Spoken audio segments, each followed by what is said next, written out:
All right.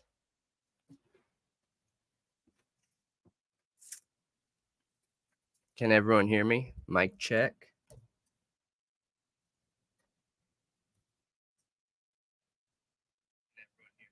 Good. Man, I feel like we have been on this, we've been on the premieres to stream where it kind of feels weird just going straight into a stream. Yeah, without a specific thing. Yeah, I think the being so far behind on editing is finally catching up to our content. So I'm hoping over the next day I can get caught up. You know, even though you were sick, we didn't do a shorter. Do you know how? Do you know how long that podcast was? If I leave everything, How long? 7 hours. We talked for 7 hours. One of those topics we had some issues with. Yeah. But it'll work itself out. It will. So here is a teaser for you guys before we start getting into the greetings and everything like that. So we recorded for the podcast, ended up going on an hour and 40-minute tangent into how I would have committed this crime. Okay. And shout out to AR Hayes. So our podcasts always take about 2 weeks for the longer version, the long form version to come out, just for editing and things like that. So for us, it's really important when we use somebody else's idea, and AR Hayes came out with a video talking about how he would do the crime. So I don't want to present it like, you know, it was our idea, but he comes from a crime background. I used to, like, over a decade ago. Whoa, your hair. And so Malia was interested in how I would have done that crime, and it ended up turning into this huge tangent that's like an hour and 40 minutes that is going to be out there for the members. So we are taking that out of the podcast. We're turning it into a members only video, and I think it's good because of how many different possibilities we go through. Yeah. You know what I mean? Mm-hmm. And I tried to lock it down to just one possibility of how I would have done it, and that will be in the podcast. So it's going to be a great podcast. I think the podcast episode, it's going to be episode 17, and it is about 4 hours long, after everything's all said and done. So I hope you guys are excited for it, because it's going to be good. Now, I was sick though. I'm feeling a lot better now, but I was like beyond. I was so sick on Friday, and so we had to delay it a day and record it on Saturday, and I was finally feeling like better, but it was a blur. Those 2 days were a blur for me. Yeah. That was like the sickest I've been in a very long time, but I seem like I'm getting over it fast, thank God. Yeah. Well, when we were in deep conversation, you were still actively engaged. So yeah, it'll be good.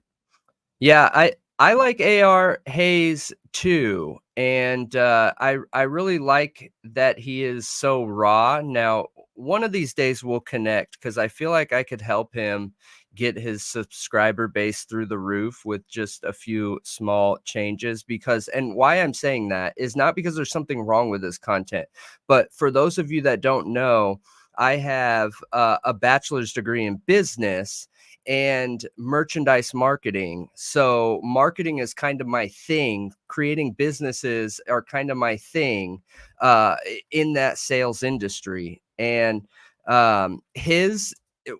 his motivation, I think, is so important.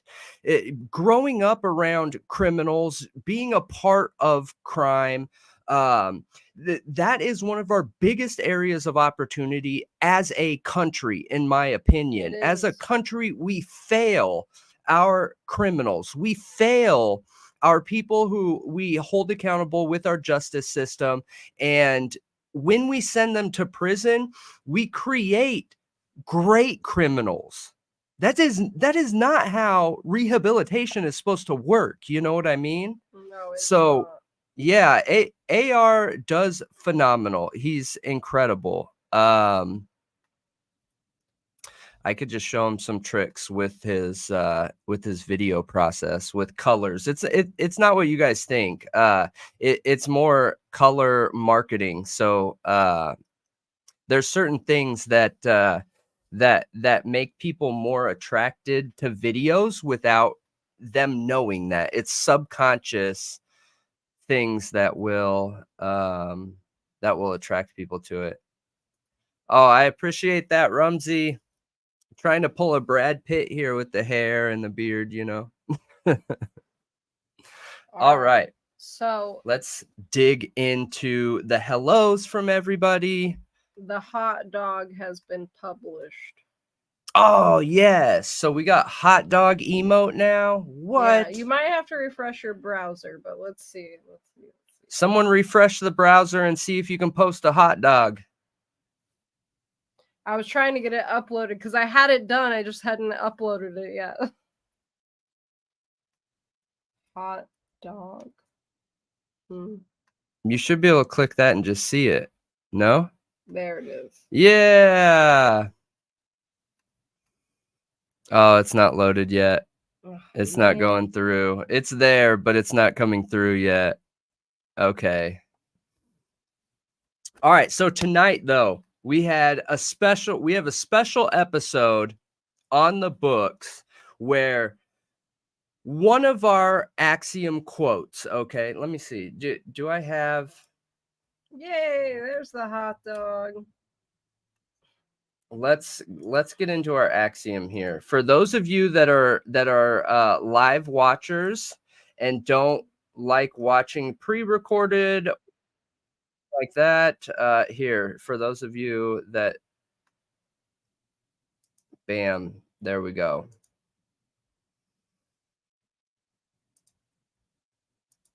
All right, so the Thought Riot axiom, that's a good place for us to start this live off. So at Thought Riot Podcast, we commit to being honest, intelligent, unscripted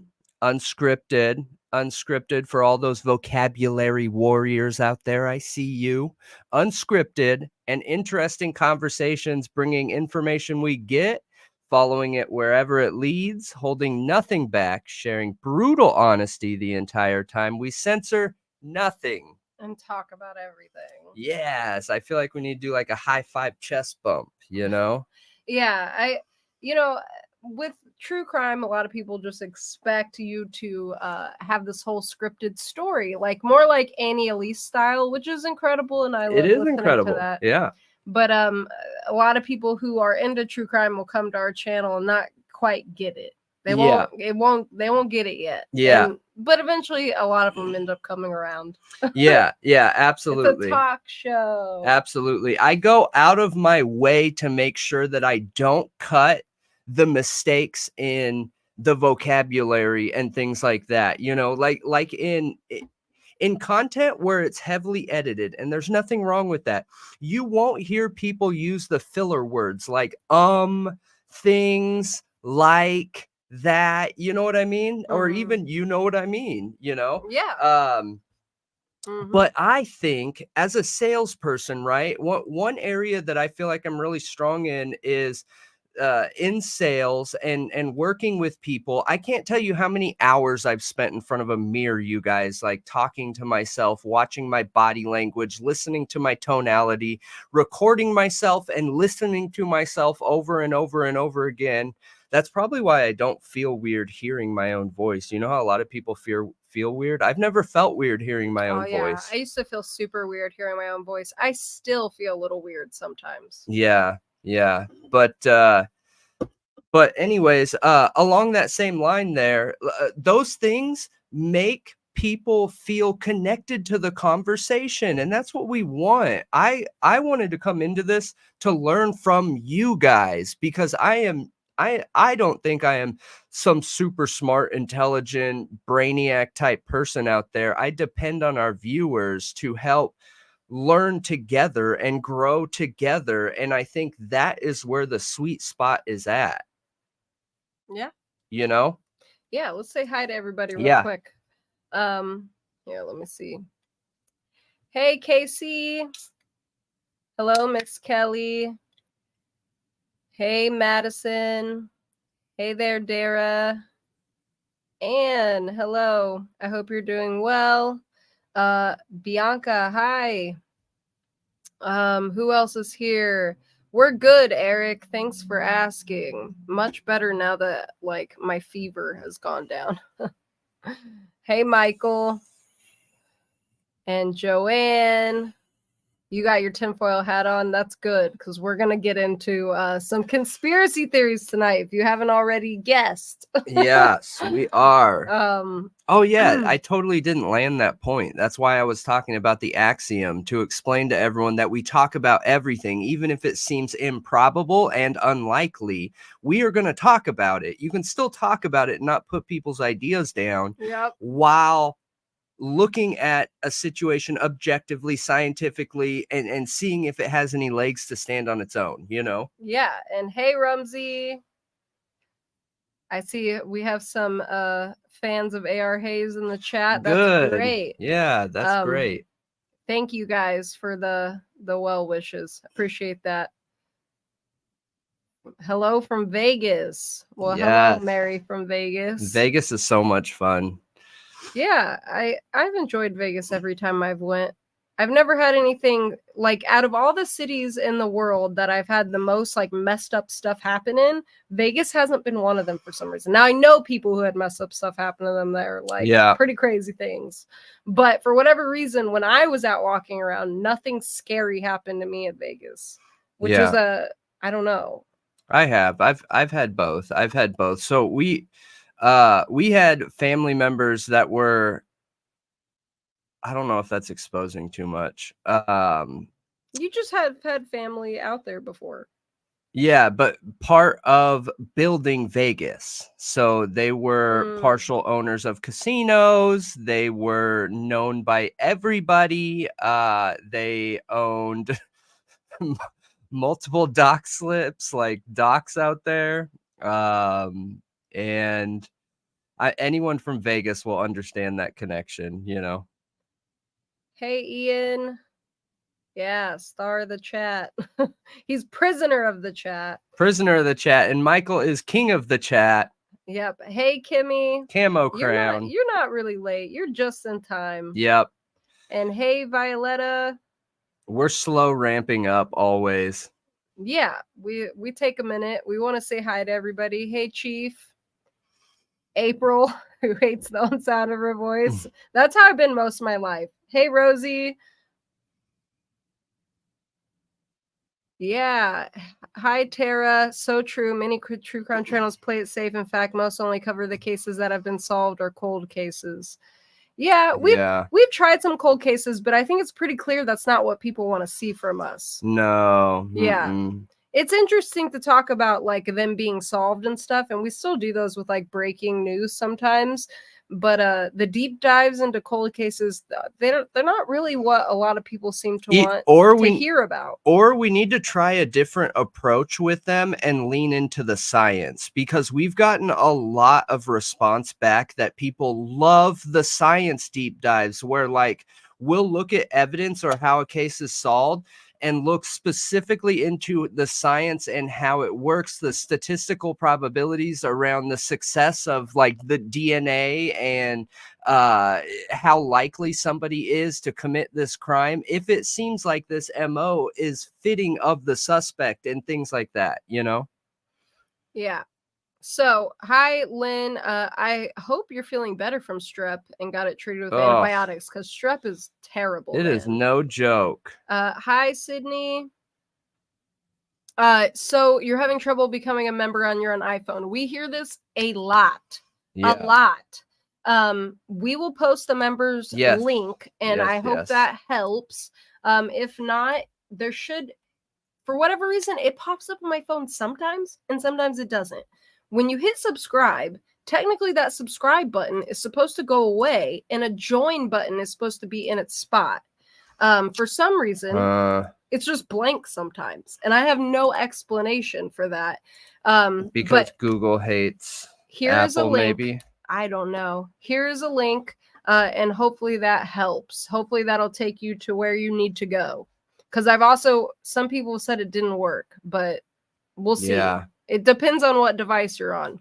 Tara said, can we discuss BK being the DoorDash driver? Absolutely. Rosie, so A.R. Hayes's channel is A Convict's Thoughts, plural. A Convict's Thoughts. Yeah, you want to post a link? Yeah, I'll pull it up.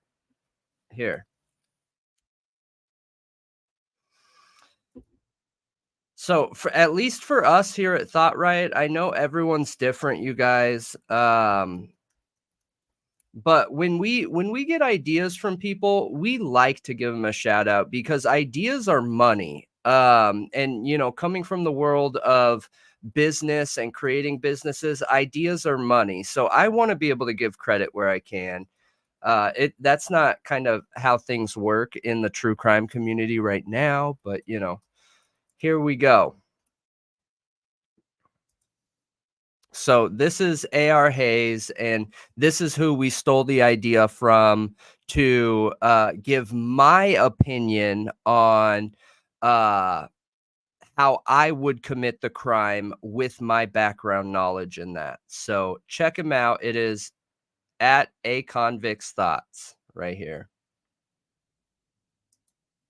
Yeah, I think his Facebook might not have an S. I was getting so confused on the podcast. I was like, wait, does it have an S or not have an S? Yeah. Because I thought I remembered seeing it without an S and thinking it did have an S. And yeah, never mind. Hello, Rowena? That's kind of a cool name. A lot of people feel like there's a possibility that Kohberger could be innocent. And I'm right there with you. I think he could be. Hey, Manda. That's okay. Glad you could join. That's funny you're saying that you think he relapsed and 1122 was a trap, because I was literally just theorizing about that the other night. Like, is there a possibility that he relapsed, went to go get something, and Brennan thought this was like outlandish and there's no way, but is there a chance that he relapsed? Because again, I'm going to say it again, relapse is a part of recovery. It is almost guaranteed that you will relapse at some point. And if not, you're one of the lucky few. But if he relapsed, because say things are really stressful, or he got his hands on like a bunch of money, like there's lots of things that can lead to a relapse. He goes and he tries to find drugs wherever he can, knowing that frat row might be a really good place, okay? Goes down there and somehow gets caught up in something, like he's driving people around to maybe go find it, and they are in that area and somebody uses him like as a getaway driver and he doesn't even know. Like, I don't know. Then you would think there's DNA in the car. But I was just like tossing around the idea the other night.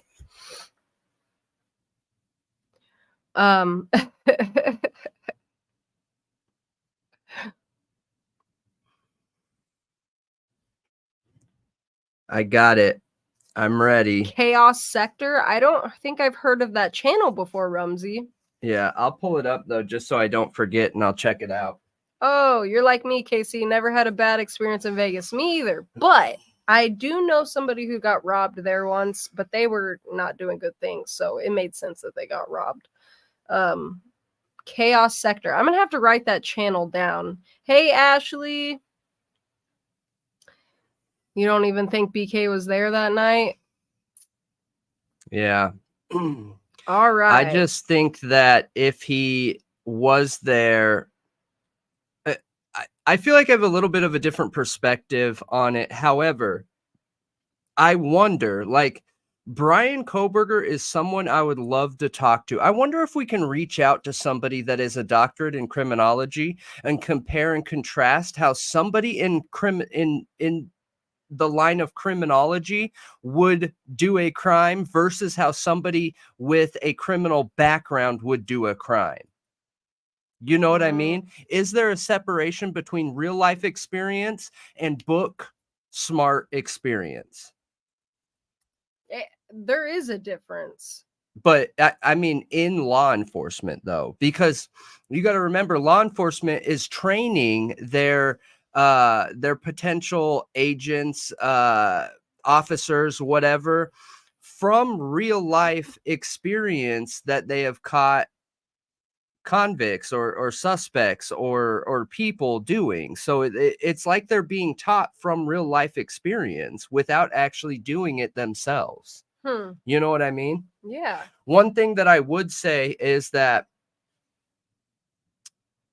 I don't know if I've ever heard a cop approach a situation and crime thinking, am I looking at a misdirection? And that's one thing that somebody who has done crime before knows. If there's going to be a scene, you need to misdirect. Now, there's a big difference between a criminal that plans out crimes and a criminal that is sporadic. You know, I think a lot of people have this idea in their head that a criminal is like one of those drug addict people that fly off the seat of their pants, and everything is sporadic and not well thought out. You know what I mean? And yes, those are the criminals that get caught.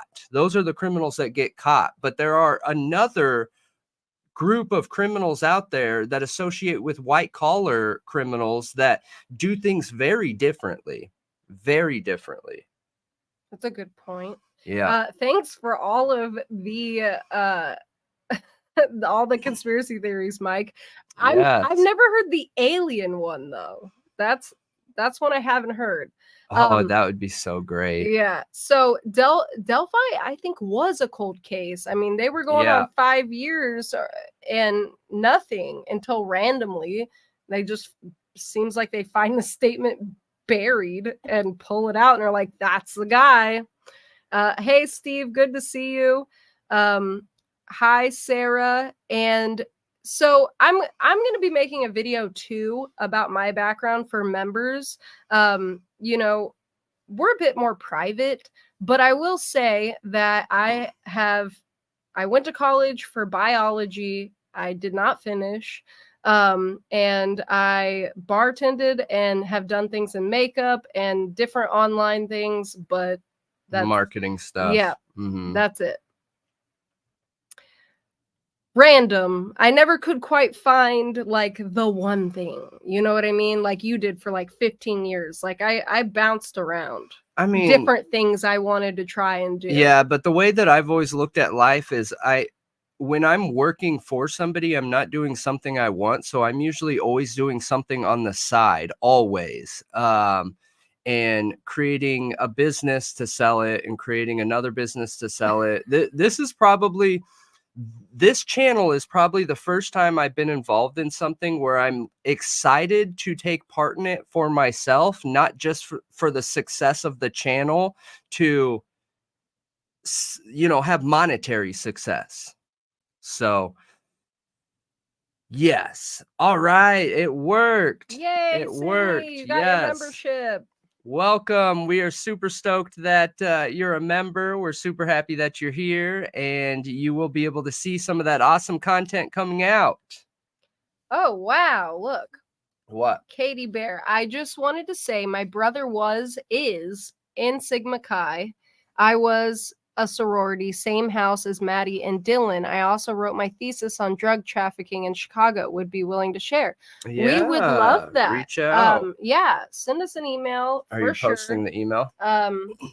And we'll figure things out. Yeah. Absolutely. Yeah, Chicago is a very big hub ran by a little bit of a different cartel than your West Coast, because in the Texas area, that's one cartel at that border. And then in Southern California is a different cartel in that border. And they do things a little bit different, but both of them are equally dangerous, moving similar type of weight. Yeah. Yeah. Yep. I didn't see what that one comment said. It's okay though. Which one? I don't know. Something about speculation. Yeah, some creators are scared of speculation, like it's a dirty word, and that's very true. Yeah. I think a lot of the true crime community is And even mainstream media, I see a lot of times like, oh, I don't want to go too much into speculation, and then they dive right into it. They just don't call it that. Yeah. Which is silly to me. Like, there's nothing wrong with it. No, there's nothing wrong with it. You just have to be clear. You have to be clear in what you're communicating, that, hey, people out there are talking about this thing. Now, the only way to see if it's even a possibility is to talk about it, is to hear from other people, is to try and connect dots, is to see if it makes sense. You know what I mean? See if it has its own legs. Thank you so much, Mountain Mama. Appreciate that. Yes, please hit the like button, the notification bell, subscribe, do it all. It helps out a ton. Thank you very much. We have watched Get a Clue. I enjoy some of Get a Clue's content for sure. I just have my own opinions. I don't think there's any way to prove anything without a reasonable doubt, without more information. Yeah. Now, do I think that all is a possibility, that BK never stepped foot there, that his DNA got there through, that it's either fabricated or it was planted? Yeah, I do think that's a possibility. I just can't say that for a fact. Personally, I can't. Yeah, I think any of those three things are likely. They are likely. Now, would I think automatically that it could be planted in this situation if we didn't have proof of two of the officers that are involved manipulating and fraudulently submitting evidence in the Dr. Moore case? No, I probably wouldn't think that. But if the glove fits. I see Chaos Sector. A lot of you guys are saying it's worth a look, and they're a good channel, so we will check them out. Absolutely. Tara asked, do you review other channels? If so, can I suggest something? Absolutely. Go for it. Yeah, you can suggest something for sure.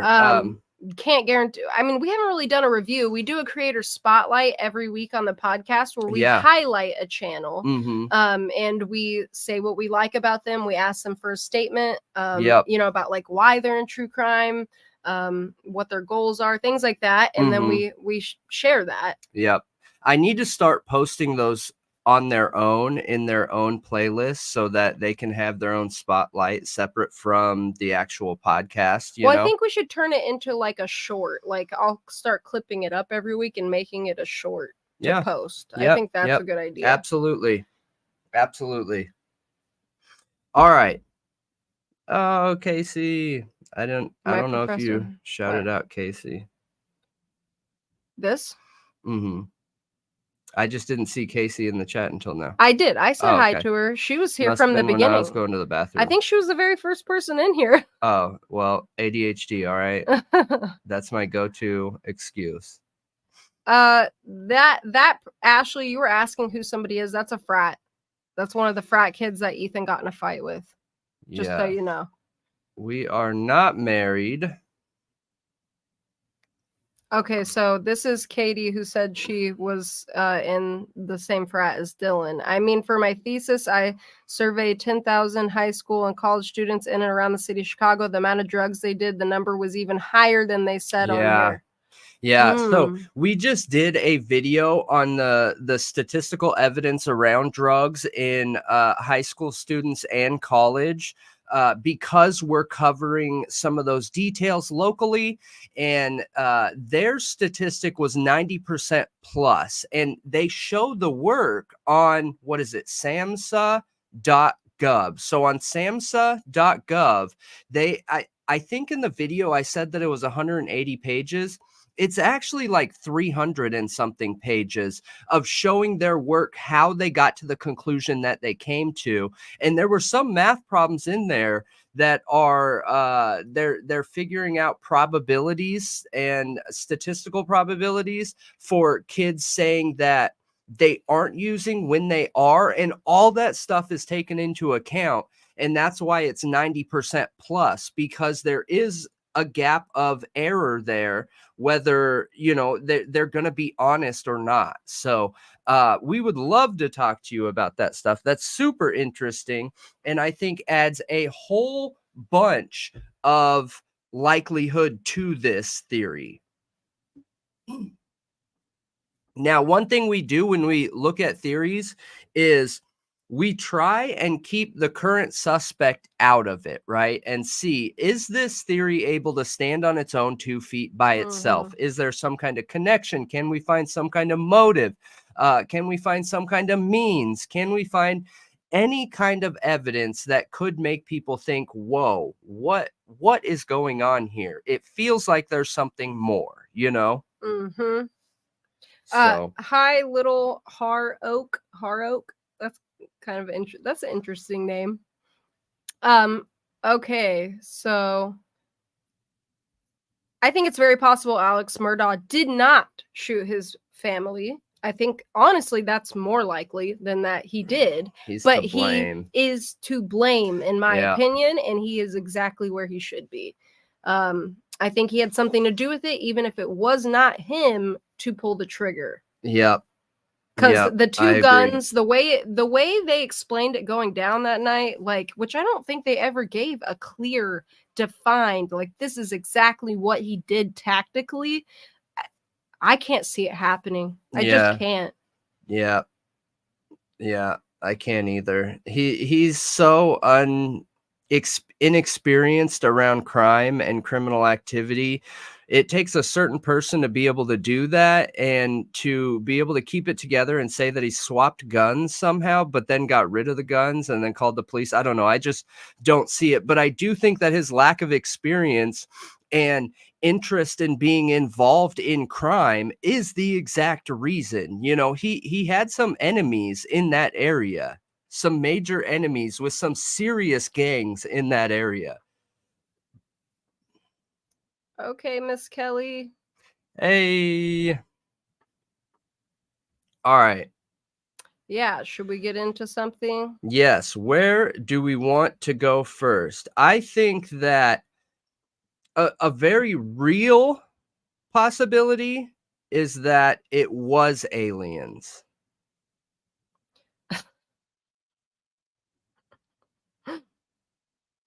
Yeah, for sure. It's aliens. Yeah.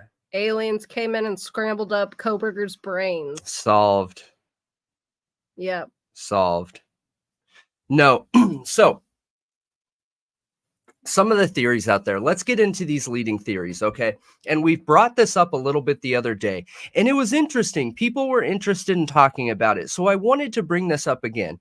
And I'm going to make this ask again to you guys because I've had some people reach out. There is a theory that is talked about so much, okay? Like, I hear it everywhere, you guys, that there are this underground fight club that has to do with the underground tunnels. I don't know if they happen in the underground tunnels. I don't know if they're accessed through the underground tunnels. I don't know what, but there is this idea that there was a fight club going on there. Now, I tried to dig into this, and I don't think I've showed you this yet, but I'm wondering if this is where the idea came from. So it's a well-known thing. I don't know if it's allowed at all schools, but there is. Hey, AR Hayes. Hey, we just got done talking about you. And Yeah. then you pop up in here. We gave you a shout out, and AR Hayes is in the chat, everybody, who we were just talking about and linking on the screen. Yeah, everyone's saying hi. Yes, that's awesome. So, the Fight Club. Mm-hmm. Okay, here, let me see this real quick. I want to pull something up here. And like we said before, guys, even if we discuss a theory, that doesn't mean we believe it. We're going down conspiracy rabbit hole tonight, just, you know, pondering these different theories, seeing if there's any weight to any of them. Okay. So, college fight nights, and these happen all over the nation. We got a new member, just so you know. Yeah, all right. Welcome. Yes, welcome. We're super stoked to have you. Thank you so much, AR Hayes. We appreciate that. We appreciate that. And we also think you are amazing. And man, and there's a lot of creators that come out, right, in the true crime community that are out here just because they have an interest in true crime, and that is great. That is phenomenal. But one thing that's close to my heart is the is what you're pushing for, AR, is some more focus and interest into our legal system, into our prison system, into the fact that we're told when people get convicted, they go to prison and they're supposed to be rehabilitated, and it is not a rehabilitation. It is college for criminals. You know what I mean? And a lot of times I've had friends go in there. I had a friend go in there that caught a manslaughter charge from a fight. Drunk at a party, got in a fight. Somebody ended up dying. Okay. I don't know if he was an A student, but he was passing all of his classes. He was doing good in school, gets into this fight, accidentally kills somebody, goes to prison, and comes out a hardened criminal, bro, tatted up with affiliations for ideas that I had never heard come out of his mouth before. And it's a shame. It sucks. It is awful. And I think it's something that we can do better by looking to other countries. And you know that that's what happened to Charles Manson. So he had exactly. Right. A.R. Hayes has the same experience. So I watched something on Charles Manson about his childhood. And his childhood, he had a lot of issues, like with his mom and everything. But he was institutionalized. He went in and out of institutions. Yes. And that was his experiences. Each time he went in, especially when he went to big boy, jail. Yep. He came out with ideas from those people. Like, I believe somebody claims he stole a lot of the ideas this person had in prison and used them himself. But that was his experience too. And Charles Manson is one of the most notorious, He went in, like you said, with like a high school diploma and came out with a college degree. Yeah, absolutely. Absolutely. And criminals, especially successful criminals, are some of the brightest minds that I've ever associated with, which is the exact opposite of what society feels like when they're thinking about looking at or talking about criminals. And, it's because they are at a different level of circumstance where their life is on the line around these ideas that they're coming up with, It's super interesting, and it makes me just glad that you're around, AR. I think that it is something that overall everybody can care about more because, man, we need more rehabilitation. I feel like our prisons are in a similar circumstance to like Ecuador's. You know what I mean? They're going in there to associate with the homies. Yeah, our prison system really is like maybe not a third world country, but like a second world country. Yeah. Like, you know what I mean? Absolutely. It's not first world country status the way that a lot of European prisons are, where you go in there and you have like what a healthy normal life should look like. You have an apartment that you're supposed to keep up with. You have your own space. Like, you are treated like a person, not an animal. And you are expected to work. Yeah. And so that when you come out, you can be a part of normal society without having that huge shock of like going from one environment to another, not knowing what to do with yourself or how to act, or that's why a lot of them end up going back. And it's super sad because like I didn't get to tell this the other night when we were talking about it, but I had a friend in high school. Actually, this was in middle school when him and one of my friends stole a car. Okay. And they were just being dumb young kids, stole a car. Joyriding. They were joyriding, rode it around town, got caught. And after that, like, he went to juvie for that. After that, he literally kept going back every time he got out. Within months. Yeah. He would be right back in. And now as an adult, he's in prison. Yeah. Yep. You get institutionalized, you get comfortable. Absolutely. 100%. Absolutely. It's super sad because he was a really smart, like bright kid. He had a great personality. He was a risk taker like the rest of us. Mhm. And for him, he got caught. Yeah, And the difference is in our prisons, like you're going in there and you're learning how to be a better criminal, and obsessively playing pinochle or spades, and trading Twinkies, you know, like that is not real life. That is not how life is when you come out of prison. So it's just really unfortunate. It is really unfortunate that our prison system works like that. So, okay, here, let me go back to this because this will get this video taken down if I let it play too long. So this is college fight night, you guys. And colleges come together. It can be one in the same college. It can be different colleges, but I'm assuming this is where this idea came from. Now, we've heard time and time and time and time again that there is a connection to the tunnels under Moscow and this fight night. I have not been able to find any evidence that says that these fights are happening in the tunnels, that these fights are like, do you have to go in the tunnel to get to where the fight is? I don't know.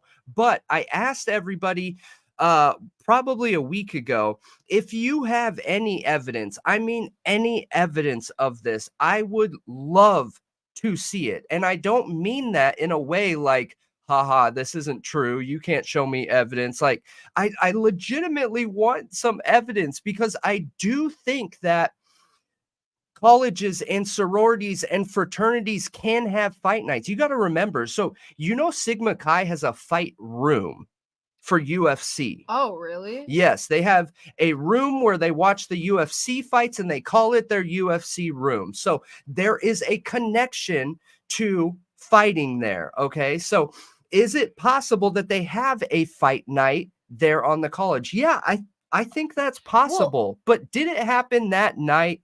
Is there some connection to that fight and this crime? You know what I mean? And I'm just not willing to make that jump without having something, text messages, something. See, I'm of the mind, which I think the Fight Club is very possible, you guys. Like, ever since that movie Fight Club, that became something like I've heard of people doing things like that. I've known people who have been a part of stuff like that. It became something, you know, that people actually started doing.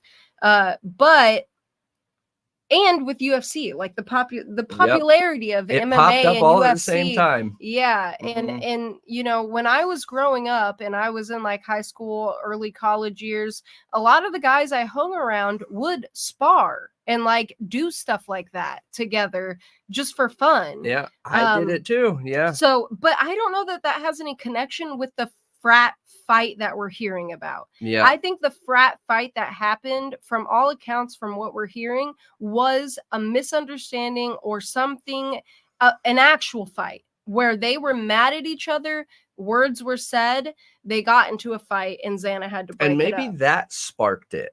Maybe that's what Maybe I'm people thinking. heard that there was a fight locally and it has then turned into a game of telephone, right? And has turned into, hey, there are fight nights. There was a fight night that night. Now, it I know that people are saying that there is that they have video cameras of people watching this fight on their phone.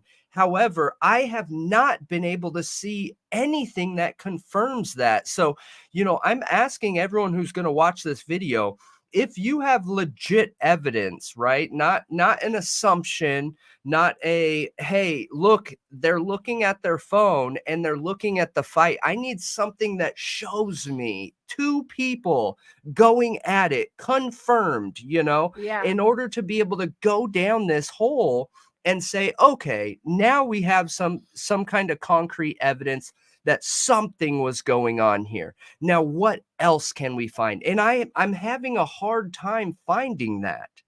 A very, very, very hard time finding that.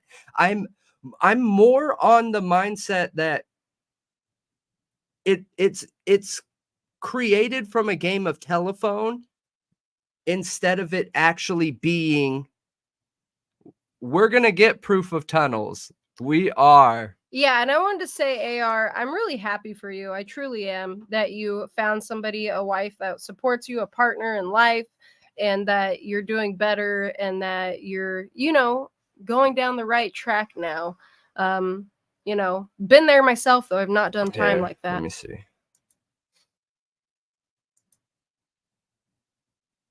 Okay. Okay. All right. So, but yes, the tunnels, we do know there are tunnels. That is a fact. That is not speculation. Yeah. There are tunnels. Yeah. We have maps of them. We have videos of them being built. They're steam tunnels for the university. The university specifically, right? Yeah. I think, yeah, it's the universe specifically. It's been a while since I've looked at it, but we can prove it. We went digging into it a little bit just so that we could know like what that was about. But yes, there are tunnels for sure. I think a lot of people who are interested in this know that now. But I'm sure there's people who have no idea still. But absolutely. Yep. Here you guys go. So anybody that's hopping on here that's heard that. So the tunnels are real, okay? And we want to, we're probably going to have some kind of content talking about the tunnels. But they are real. Now, just because this theory that's out there with the fights and the fight night has some kind of evidentiary proof that there are tunnels doesn't make the fight real. You know what I mean? Yeah. It doesn't make the fight night real, but the tunnels are definitely real. You can see here, building main steam tunnel, University of Idaho, 1927 photograph of building main steam tunnel. And there's a whole bunch of them that you can look into. They have the building permits. They actually have the blueprints to show who owns what tunnel, and based on where the tunnels are located over certain residents in that area, there are parts of the tunnels that are actually privately owned. And some people have speculated that there are tunnels that are connected to 1122. There's been no proof of this. We have no evidence of this, but people have speculated that 1122, the owner of that building, owned the tunnel underneath that, just to give an example of kind of how that works, right? Okay. But again, like I was saying, guys, if you have anything, please, around that fight night, please send it to my email. We would love to know. We would love to have some kind of basis in that to search from. Now, going along that same line, okay? So do you have a conspiracy you want to bring up? I mean, I wrote down several. I mean, so I think there's the relapse theory, which is kind of my theory, but I've heard a lot of people say that too, is that yeah. That was the theory I was kind of speculating on recently. Not to say it's literally my theory, but I have heard it around since I said it. I don't know if that's like me seeing it because I thought of it. You know what I mean? Like when you get a certain type of car, then you see that car everywhere. Yeah. I don't know. But yeah, there's is that a conspiracy theory though? I don't know if that's a conspiracy theory. Okay. With that, it's so reality based in my opinion. Exactly. That's another one of those things where even if he did relapse and even if he was using again, that doesn't necessarily mean there's a connection to drugs and the crime, right? When you look at the possibility of somebody relapsing like Bryan Kohberger, I think that just makes the possibility of other theories more likely. That's like a supporting piece of theory, whatever, you know what I mean? Or that can be tied to another theory, because if he did relapse, there's a couple different ways you can look at this, okay? Maybe Bryan Kohberger was an angry user. Now, I have not come across this. I just want to be clear. It's not like people that are alcoholics or binge drinkers, there are certain people out there that can't drink colored liquors, right? Like whiskey, because for whatever reason, how that's made sparks some kind of anger or whatever. Everyone's heard that before. Yeah. Now, with dope, it is not the same. I've never heard that where, well, I have, but not around aggression like that. It's more like sexual based. But Yeah. I've never heard like, oh, well, that person is an angry meth user. You know what I mean? I think that A psychotic one, maybe. yeah, absolutely. Like paranoid. Right. Yep. So thinking about him relapsing, Bryan Kohberger, it could be presented in a way that, okay, Bryan Kohberger started using again, which made him more likely to commit crimes because when he's high, he doesn't have control of his mental being, his mental self, his animalistic instincts, you know, going down this line that he's a crazed killer. So because he started using, he started having these impulses to wanting to harm someone, and that caused him to start looking for victims. Now, you can also take that same theory and say, okay, Bryan was nowhere near the house. So how did his DNA get on that knife sheath, and that knife sheath then get to the 1122 house? You know what I mean? Yeah. You see where I'm going? Like how that Okay. theory could be used? So I think if, say he was using meth, okay, just literally off the wall, there's no evidence for this, guys. Say that a killer was using that drug specifically, and they get some kind of sexual gratification from killing. Mm-hmm. And meth brings out Yeah. those urges sexually. Yeah. I mean, then I feel like it could be a catalyst. I agree. I think it could go either way. But my really theory do. had nothing to do with him actually using anything. Right. It was just the pickup. No, I understand that. I get it. I understand that completely. And you know what's really funny is did you guys ever hear that story about this guy who was taking an antidepressant and he was using meth and he was using meth with his antidepressant, and he said that, so he tried suing the company for that manufactured the antidepressant, saying when he used meth it made him gay. Oh, that was not that long ago. That was like 6 months ago, and it was an active lawsuit. Strange, right? Is there some kind of, that guy's life fell apart, okay? I think what really happened is he was having some issues mentally. He started using an antidepressant. He had already been using illicit substances and drugs, and he got caught by his wife hooking up with dudes.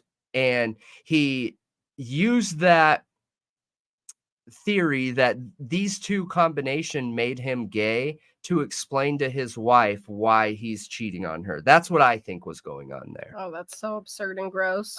Dude, agreed. So I saw comments about the tunnels. Why are those connected to the crime and the Fight Club? The Fight Club. Why is the Fight Club connected to the crime at all? I think that's literally just because we heard there was a fight between Ethan and a guy at the frat house, and there was some. It's part of the 4chan theory, Kimmy. If you want to go back and watch that video, the tunnels aren't. The tunnels are not. She was asking about how the Fight Club specifically, how that was connected to the crime. Oh, I don't think it's part of 4chan theory. The Fight Club. The Fight Club is completely different theory. The Fight Club is the tunnel theory, where, okay, so let's go down that route. Do you have something to say, and I'll explain it? There's multiple theories around both of them. Yeah, but it's not like you can just say the Fight Club is only connected to that. So the Fight Club, the Fight Club is not connected to 4chan in any way, shape, or form. Well, I think because we heard there was a fight that night, that's where that came from. No. Okay. Because that fight happened at Sigma Chi. It does not have anything to do with the Fight Club.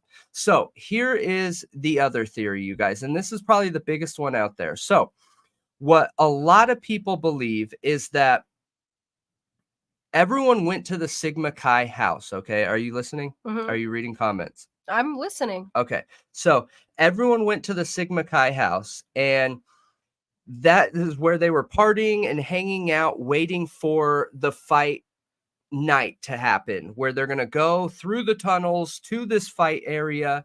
And everyone says that believes this theory that Xana and Ethan were there, and that's where the crime actually happened. Then for whatever reason, people say that they are trying to cover it up. So then they took the bodies and carried them into the house, and that the tunnels are connected to that house 1122. So from the Fight Club, wherever that was, the bodies were carried through this tunnel up into 1122, and then staged where and then they were staged, and then they laid waiting for Kaylee and Maddie. Okay, but I thought that was the cartel theory. I thought no, you were mixing them all up. There is a cartel theory that I've heard people talking about, that it was cartel that did that. Nope. Okay. You're blending all of them. Okay. The cartel theory is strictly about drugs. That is about people flushing drugs and then the cartel coming to act out a hit. I'm just confused how you're mixing these up, because they aren't even close to similar. Because I think they have all been mixed up. I don't think so. I've never seen it. Okay. Because how would the cartel be involved in a fight night? I don't think they would be. Right. I think the theory was there was drug trafficking in the tunnels. They were being used to traffic drugs, and they were also used for the murders. That is another theory. Yeah, but that's not connecting. That's not connected to the Fight Club at all. That's like saying, hey, this car drove down this street and that car drove down this street, so those cars are connected. No, that's just because there's tunnels there. Those are two different theories. They are two different theories. I just said it's not connected to Fight Club at all. Oh, okay. Well, it's just confusing the way that you said it. So I didn't know that the Fight Club had anything to do with bodies being staged and carried through tunnels. Yeah. I didn't know that was a part of that theory, because when I heard the staging and carrying bodies through tunnels, I heard that a part of like the cartel, like trafficking theory through the tunnels. Yeah, but that doesn't have anything to do with fight night, though. Right. Yeah. So, we've established this. Right. Now, what my curiosity is the Linda Lane footage has come out. And have you guys seen that supposed reflection in the car? Huh? I don't want to laugh, but it's really funny. There's a Linda Lane theory out there, okay, that apparently in a reflection you can see people in hoods doing like a ritualistic slaying. You are so not paying attention. I am, because you're focused on the chat. No, I am. A ritualistic slaying. I'm doing a good job. Okay. I have to look at it. There's a lot going on. We don't have a moderator. I have to look at it to make sure everything's okay. I'm paying attention, though. I promise. And if I don't, I will look away. Okay, go ahead. No, we already planned. We're going to come back to the chat after. I know. I'm not talking to anybody. I'm not. Okay. We will. Just me talking, and your input is good, but you don't talk when you're paying attention to the chat. You just don't. This is the layout we're supposed to be doing. Is we're supposed to be talking about whatever we're doing and then coming to the chat later. But I just want to make sure everything's okay too. Yeah, if it's not okay, people reach out on Discord. All right. Yeah. So, now with the with the Linda Lane footage, what have you heard? Linda Lane footage, I have heard various things. So I saw recently a video, and I don't remember the content creator's name, but they're smaller, and they basically said that they took the audio, they vamped it up, okay, and we don't know what audio is real with the Linda Lane footage. Like, we literally have no idea what's real and what's not. But they said they enhanced it, okay, a lot. And then I was trying to listen and hear the subtitles. Like, you know how they, a lot of times when they're enhancing audio, they'll put subtitles to like show you what it's saying, because when you just listen to it, you can't actually tell. Yeah. Well, I could not really tell at all, and the subtitles were like supposedly saying the victims' names, talking about, like, it sounded like planning this crime. Yeah, I think that's in line with what I'm talking about, that there's a group of people at Linda Lane that had conducted this murder around some kind of ritualistic killing. What? Yeah, A ritualistic that's killing? what's being said with the Linda Lane stuff. Oh, I didn't know about a ritualistic killing. Yes. Either a ritualistic killing, or there was like a group of people and there was some kind of fight that happened there. Well, I have heard actually a theory about the fraternity, and that maybe there was like every so many years they're supposed to sacrifice a life. And Is that the local church? it didn't have anything to do with the church. But Okay. what's the theory surrounding the church? Just exactly what I'm saying, and that local church in Moscow that has like really deep ties into the community has to sacrifice somebody. Okay, so they're connected to the fraternity? Yes, absolutely. They try saying that it's the police connected to the college, connected to the fraternities, connected to the church. Yeah, but Sigma Chi is like a international. Yeah, but fraternity, that doesn't have right? anything to do with that. It doesn't? No. What? This is locally. Okay. So that chapter in that town is connected to that church? Mm-hmm. Okay. Yeah, but the fact that they're international, I think, disproves that, because they're still part of an international chapter. That you think that there would be like Sigma Chi people in there that would not get spread to the other chapters. Well, you just told me that didn't matter. That's why I brought it up. They're international. Yeah. That is important to me when looking at that. Yeah, as contradiction though. Yeah. Yeah. Yeah. Yeah, as a contradiction. So, I feel like all these theories can be explained away very easily. Now, with the Fight Club, people think that they could easily carry a body through the tunnel. I suggest you guys try and carry a full-grown body limp. It's not going to happen. No. It is not going to happen. If you were hurt and I had to carry you, you'd be dead. Because I couldn't carry you. Yeah. I could not. I already know I couldn't. There's no way. But even if it was all I could men, drag you maybe. Okay, so there's only a couple. So science can explain this away, and I don't even think you need like a scientist, somebody that has a degree to do it. So if they were ended somewhere other than the house, then there would be DNA evidence from where the crime was committed to the house.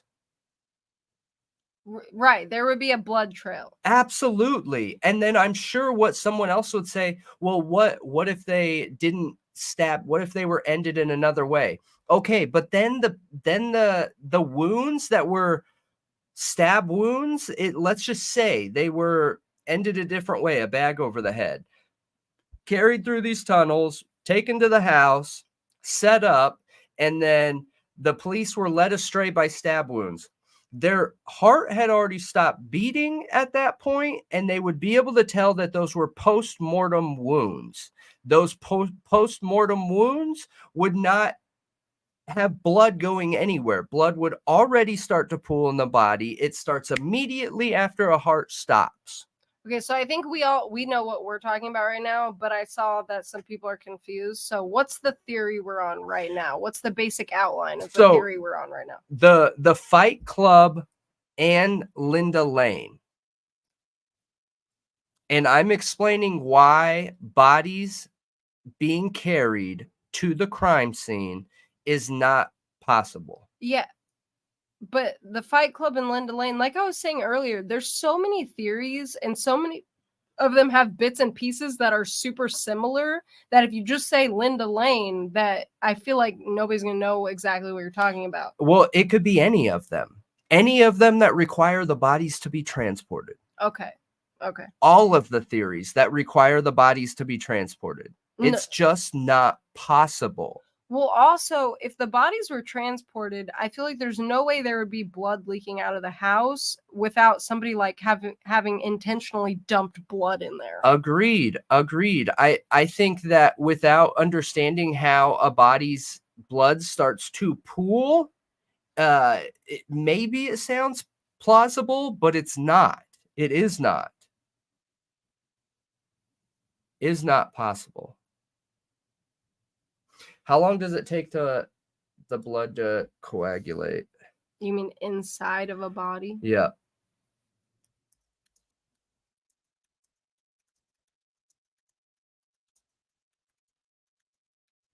I mean, I think a fight club is more reasonable than a church being involved. But that doesn't mean I think that the Fight Club has anything to do with the actual killings. I think a Fight Club is not that insane. Like, they're just take the crimes out of it. A Fight Club existing between these fraternities, I feel like is not outlandish. It's very possible. Now, does that have anything to do with the murders? No. Does it maybe create some speculation around how experienced people in that area are with doing things that are violent or having violent tendencies? Maybe it could give like some, I don't know. You know what I mean? Yeah, some weight behind some different personalities in the area. Yeah, I think that behavioral repetition is proof. I think that is evidence that there could be something more there. It's not proof, but it's evidence that there could be something more. And it says the first signs of livor mortis can be observed after approximately 1 hour after death, reaching its maximum around 2 to 4 hours. At this point, the blood is still liquid, allowing the marks to be removed once pressure is relieved. Livor mortis? Yep. And that's coagulation of blood in the body? Like, Mm-hmm. Okay.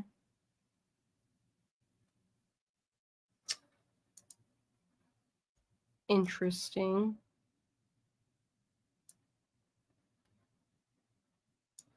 Postmortem lividity is the settling of blood in the lowest part of the body due to gravity. This process immediately starts at the onset of death, since the blood is no longer actively pumping through the body.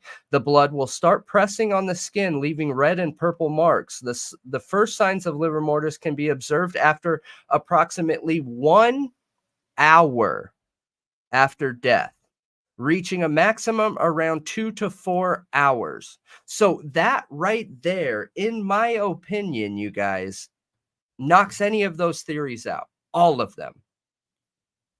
Is anyone saying anything? You're on top, chat. Oh, crap. Hold on a second. Is anyone saying anything? No, not right now. I don't think so, anyway.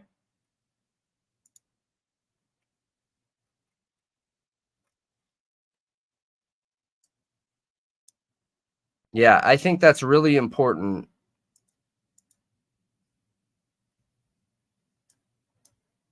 That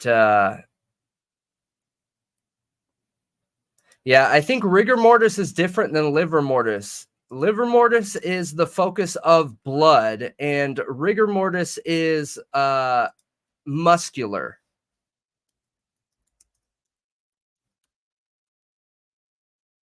Yeah.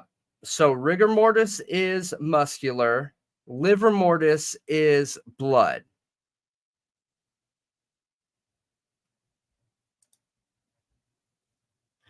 Rigor mortis is the stiffening of joints and muscles of a body a few hours after death, usually lasting from 1 to 4 days. Livor mortis is the settling of blood in the lowest part of the body due to gravity. Your heart is no longer pumping, and that blood starts to pool in the body, causing bruising on the skin from the pressure internally. We also have someone else saying that paler mortis is turning white. It occurs in the first 9 to 12 hours, then it turns yellow. I didn't know and that. then Thank you. within 2 days, black and bloated. Ugh. Let's see. I don't even like to think about that stuff. So paler mortis occurs as the skin starts to take on a paler tone, lacking circulating. Oh, so okay, so that's interesting. So paler mortis is like a result of livor mortis.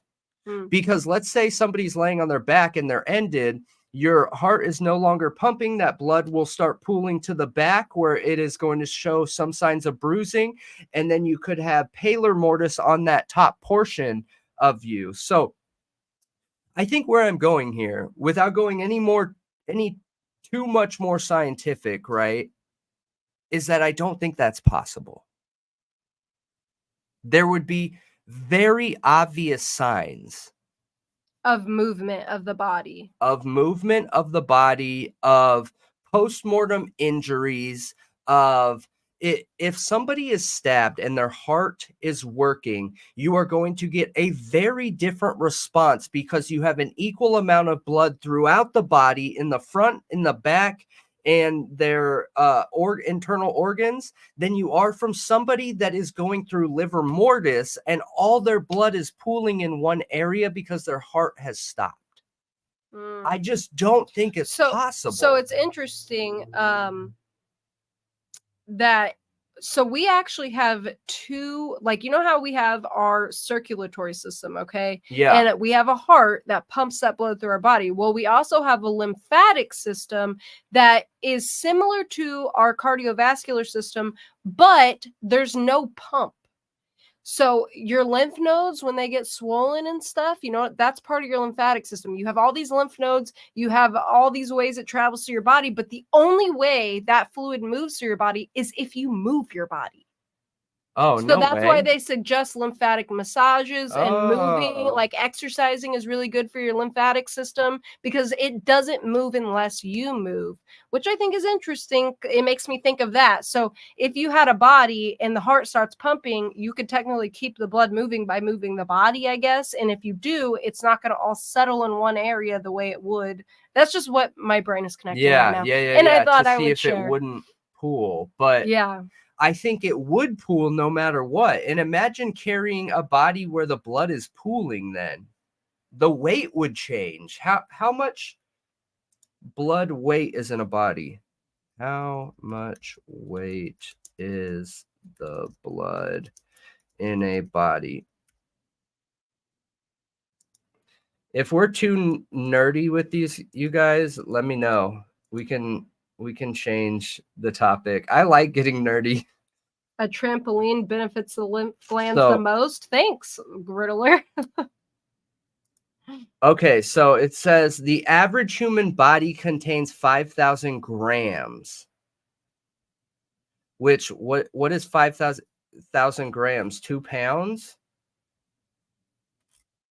Is it? I think. There's only 2 pounds of blood in your body? Well, it's 32.5 grams per ounce. 16 ounces in a pound. So look it up. But yeah, I agree with you, Air Hayes. I don't think that the Fight Club has anything to do with the murders personally myself. Like I was saying earlier, I think that it could, I don't think it's far-fetched to say there could be a Fight Club in the area, but I don't think it would be connected to the crimes. But I do think it could offer some insight into certain characters in the area, their likelihood towards violence, things like that. But yeah. 5,000 grams is 14 pounds. That is a lot of blood. Wow. Okay. How much? Whoa, that's way more than what you were saying. Did you say 2 pounds? I did, yeah. But I could be off because we're dealing with liquid measure. So it's different. It is yeah. different. Yes, it is different. Okay, How 14 heavy pounds. is Awesome to know. Blood in a body. And plus, blood is going to have a different consistency. So it says, what I'm reading here is that blood volume makes up approximately 8% of your body weight. So if my body weight is I think I was like 190 last time I got weighed in, that would almost be, that's spot on, is what CH is saying. So because mine would be what, 15 pounds, roughly 15 pounds. So interesting. Interesting, yeah. But I agree with you. I think you're spot on. I don't think that the Fight Club has to do with this crime. And one of the reasons why we wanted to talk about this topic tonight is because these theories are interesting. They're interesting. People like letting their brain free and digging into theories and ideas and making connections. But if we're looking for justice and we're looking to help solve this actual crime, while we should be talking about everything, I think it's also important that we don't get stuck on something too, right? Yeah. Because that Linda Lane idea so I don't know who said this. I probably should have copied and pasted the whole comment, but they said that there is a group of people and there was a leader and they could see them wearing a hood and a robe, and that hood and robe was like a dark-ish color or something like that. And they're saying they saw this all from a reflection in one of the cars, and that they could hear all these things and everything. And while that conspiracy idea is interesting, if you just put a little bit of digging into the possibility of that by like looking at a map above of where that reflection would be, right? So if we know where the Linda Lane footage is, we know where that car is, we know where the overhead parking is, get on Google Maps and look at the overhead. So if you're looking at a reflection from where the camera is, you can guesstimate where that group of people is that you're saying was there. And then you can see who would have line of sight over that circle. Because those are apartments. Are we trying to say everybody in the apartment is involved in this? And they're like, oh, I hate when they're so loud doing their chanting outside. Turn up the TV. Like, what? Yeah, right. You know? So do we have a picture of the supposed reflection of a person in a hood? And I'm glad you said that, because I really wanted to bring this up. But one thing I don't think people realize is when we edit, either us two or somebody else edit all of our footage, every time you make a saved file and you transfer it to somebody else, there are changes in those images. Now, if that file gets uploaded to a system that doesn't match in quality, that quality is going to change and you're going to get differences in colors, differences in tone, differences in mid-tones, high tones, low tones, shadows, all these things. So take the Linda Lane camera that is really bad footage already, pass it through 50 hands or more. 50 is probably being lenient, you know, when thinking how many different people it went through, and then look at a reflection, and that reflection is going to have all different kinds of systems overlay and shadow and discoloration and things like that. So the only way I would give any weight to that is if I had the original file and could do the editing myself. I hope that answers what you were saying. Yeah. Because I don't have a lot of faith in that footage. I've seen it. I have seen content creators who said, hey, look right in this area. You can see an outline of somebody. You can see them raise their arm like they're doing something to somebody. But immediately I see changes in the editing and sending and media file and everything else. That's what I'm seeing. I am not seeing an outline of a person. Okay. Yeah, I just wanted to see it. Jeff is a good person to speak on this. I wanted to see it for myself. Okay, we can pull it up. I mean, yeah. Here, give me a second here. Because I haven't seen it. I don't want to steal anyone's content. Let me see. So, Idaho for Linda Lane. I mean, if you're just playing a clip, I don't think it's that big of a deal. Yeah, I got you. I'll just keep the sound down. Hang on.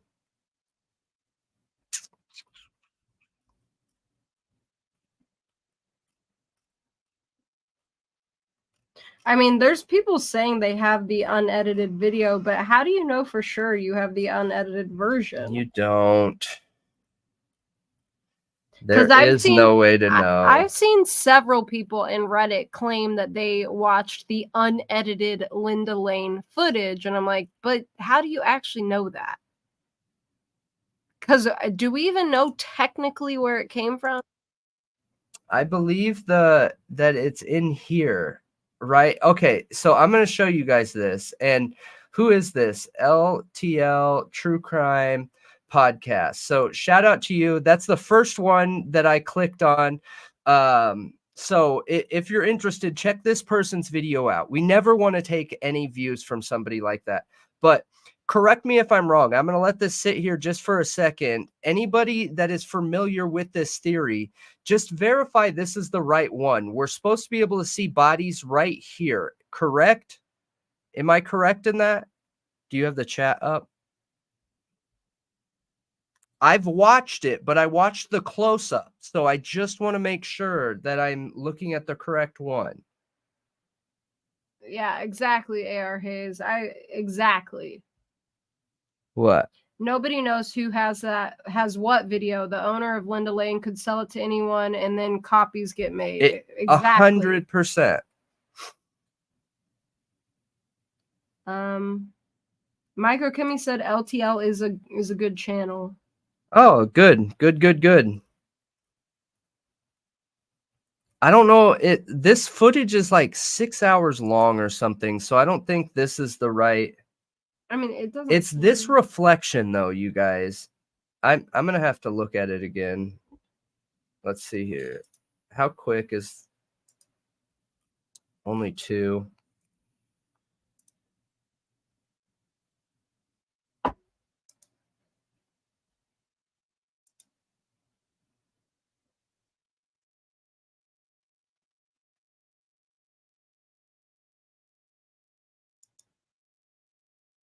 I'm pretty sure it's this right here that they're talking about.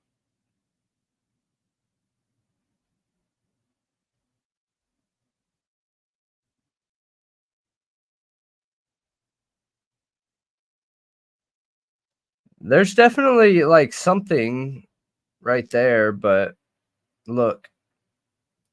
Look at that reflection right here.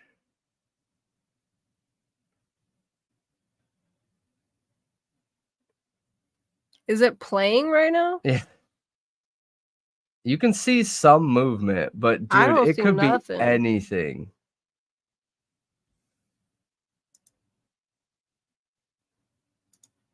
I mean, this is apartments where people live. Like, unless I see somebody with a pointy hood, like, I it's not gonna agree. mean I agree, anything. but that's why I want to talk about it. I think it's important that we talk about it, right? And go through this evidence to see, does this theory have legs? Because I think any theory that there could have been an issue with Linda Lane and bodies being carried is not possible. That's not possible because of what we showed. But is there something else shady going on here in this reflection? I don't know. I'm trying to figure it out with everybody, you know?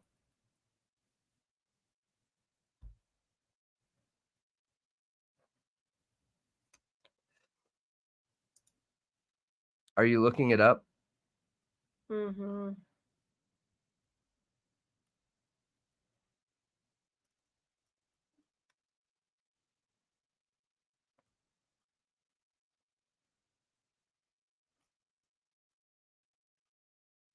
Yeah.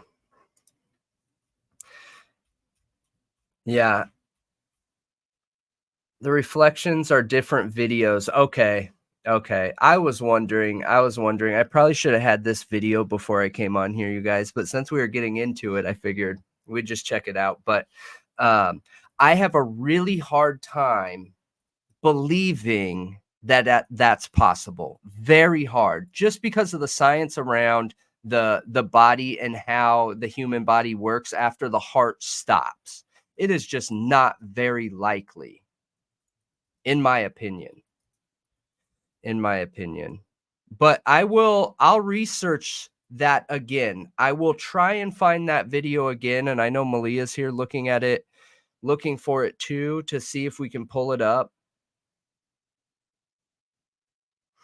Yeah, I agree, AR. I think that's where our biggest issue is right now. Absolutely.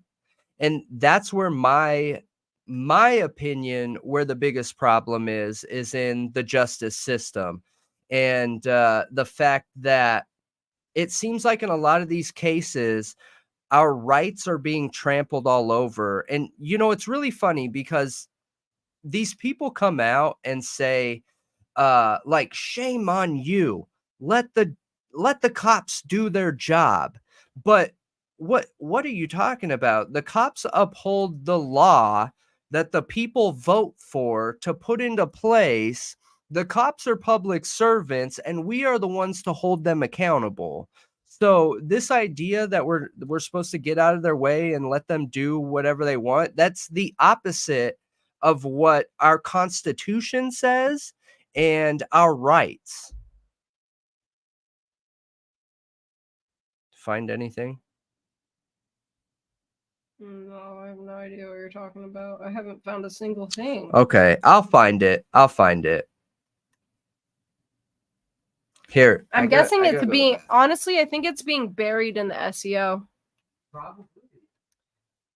If I'm being honest, because I can't find a single thing about it, like literally nothing. I'm gonna have to search on one of those other search engines.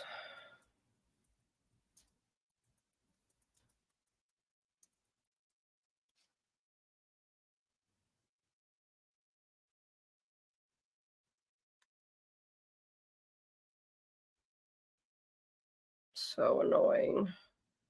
I hate when Google does that. Like, honestly, I hate that they even block the Idaho 4 house from Google Maps. Like, what is the harm in people looking at it on Google Maps? Would you rather them go walk up to it? Like, go drive out there and walk up to it? No. Just let them look at it. Like, what is the harm in a picture? Yeah, and I did see somebody saying, like people are playing a living game of Clue with these deceased people, these victims, and I couldn't disagree more. Okay, Huh? Me too. Yeah, it's not like that at all. It's not for, I feel like when people look at content creators like us or others who are speculating, they're looking at it like we're getting something like out of it, like, you know what I mean? Like almost like an addict or something. Like it's not about that. It's about wanting justice. I am getting something out of it. I'm getting my rights and freedoms out of it, and we are here to hold our justice system accountable. That is literally what we're here to do, is to hold our justice system accountable. They are public servants, and they're supposed to serve the law that the people have put into place via our voted politicians. I'm not going to go into politics, but that's where our laws come from. So this idea that we're not supposed to hold our police accountable, that is the biggest rubbish I've ever heard ever in my life. Ever. We need people interested in our justice system. We need people interested in our rights as citizens. We need people interested in the prison system like A.R. Hayes is. We need that. We need more people interested in that. It's on Once Upon a Crime. Like, there's not that many videos on there though. Okay. Once Upon a Crime Time. Okay. Is it alive? I'm not sure. I'm not sure. I don't remember. I watched that video one time, and I couldn't see that. Just knowing the little bit of experience that I have in editing made me immediately not feel like there was enough evidence there to keep going down that hole. You know what I mean? Yeah. Interesting. But I think it's important that we talk about it and let people know that, hey, we're not just one-sided, only willing to talk about one thing. We're willing to talk about everything, but does that theory have legs? Can it stand on its own 2 feet? Is it backed by anything scientific? Is there anything that can tie it into reality? Exactly. You know what I mean? Yeah, that's why we're here talking about the conspiracies. That's the whole point. For absolutely. Absolutely. Is this it? No, that's the reflection of the 4 running past the light. No, I'm not at that point anymore. I know that. Is this it? What is that? Maybe. Anyway, if any of you guys have it, please email it to us, because it's kind of a lost cause at this point, to be honest. I can't figure it out. I looked at Once Upon a Crime Time, but it doesn't look like it's explicitly stated on the title of the video or anything, or live stream or whatever it was. So I don't know. I just don't want to sit here and waste any more time hunting it down. Yeah, AR. Exactly. Well, when you're talking about rights of the people, I think that's one of the biggest misconceptions that a lot of people have, that there's this idea out there that if you don't automatically believe, trust, and buy in wholeheartedly to what law enforcement is saying is the story, that you're against law enforcement. And that's just not true. That is not true at all in any way, shape, or form. I'm pro law enforcement. I will go out of my way to help somebody that's an officer, because their job is scary. Their job is hard. They have to put their lives on the line all the time. And I appreciate that so much. It is not an easy job. It is a terrifying job. And a lot of them have families that they don't know for sure if they're going to go into a situation that night and not come home to their family. And that takes a certain person. However, just because that job has its risks doesn't necessarily mean that there shouldn't be accountability, because you are still a public servant. You are still there to protect the rights of the people, and the people hold you accountable. Yeah. And, when cops do good things, we try to call that out too. It's not like we just focus on the negative always. When we see commendable things, we shout them out. We've done it many times on the podcast. It's just not what gets the public's attention. Yeah. Yeah. Absolutely. At all. People tend to focus on the negative. They really do. Like, there's tons of news outlets that are all about positivity and sharing good stories, none of the negative, but nobody tunes into those. No. Like, if you Google it, I have found tons that Yeah. literally only focus on the good things going on in the world. Yeah. Honestly, there's not that many. Yeah. They don't report on that much. Yeah. But they're out there. Yeah. That's interesting. That's an interesting idea, that there are news sources that focus only on good and they don't get any views.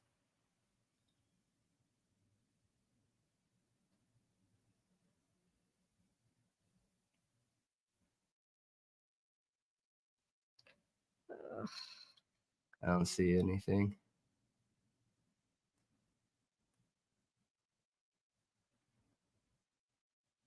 Yeah.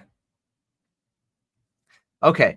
So let's dig into the grand conspiracy that they're working against Kohberger. You don't think we should go into the FBI PSYOP? Sure.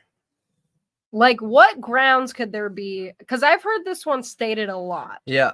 Is that people think that Kohberger was a plant.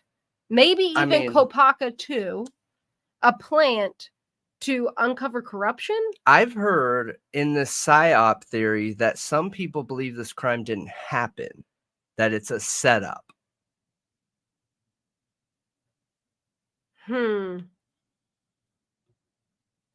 Thank you, Kimmy. We'll look.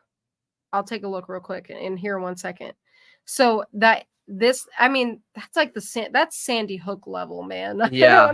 I can't go down that. Yeah, I agree. It happened. Yeah. Okay. It definitely happened. Victims here. Yeah. And even debating whether or not it couldn't have happened, I think it just gets to a level of offensive, and you're at a point where you're denying there's victims, and that's something I just can't stand with. There's grieving families here. We can't do that. Agreed. I agreed. But is there a chance that he was put in this position? But then who would the killer be? If he's in there to uncover something, would he have killed people to accomplish that mission? Or did somebody else do it and he was framed to uncover corruption? Like, what is that? Yeah, that the crime happened and that the FBI framed him so that he can uncover corruption. So intentionally. So I think this is the idea, okay, is that he was already working for the FBI in this area and trying to gather evidence, trying to get into that police station, right? And that when this crime happened, the FBI saw that as an opportunity to make it seem like he did it so he can be inside, like undercover, that he's working for the FBI right now. So PSYOPs have happened, obviously. So what are some PSYOPs that have happened that the public even has knowledge of? Where somebody was put into a position, was an undercover person, okay, undercover agent, and they were put into a position where they ended up getting caught up, okay, got arrested, then what happens? Do they find a way to get their agent out of that? Do they let them get convicted normally? Like, what happens in situations like that? So I don't know of any psyop that meets the possibility of that has the same that's similarly done as this crime, okay? I've heard of the FBI psyop where they reached out to a kid and manipulated this kid to conduct a crime. It's the same one that Joe Rogan talks about. Have you heard of that one? Which one? Hang on, I'll get the name. Joe Rogan, FBI kid.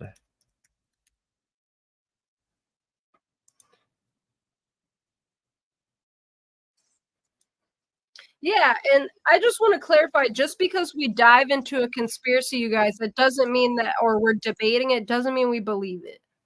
It doesn't mean we believe it at all. We're talking about it to see if there could even possibly be anything behind it, and also because other people do believe stuff like this. Other people do, yeah. There's a lot of viewers, a lot of emails, comments we get of these are things people have reached out and you know, given to us, told us, and we want to talk about them and give them a fair shot and weigh the probabilities, weigh any evidence, likelihoods, just to have a conversation about it. You know what I mean?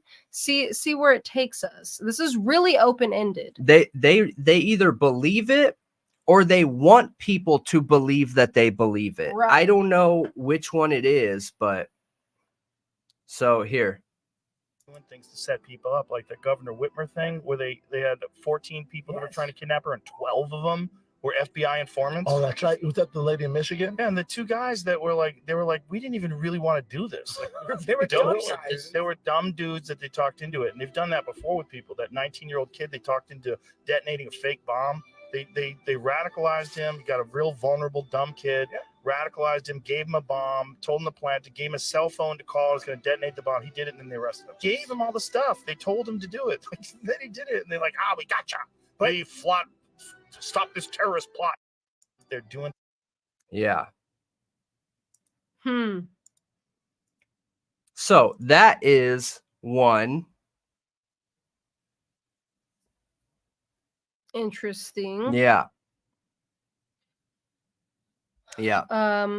So do I think this is possible? The downside with this, okay, this is one of these theories that you're never going to be able to find evidence or counter evidence of either. If this is going on, nobody would know it, and there would be no way to know it.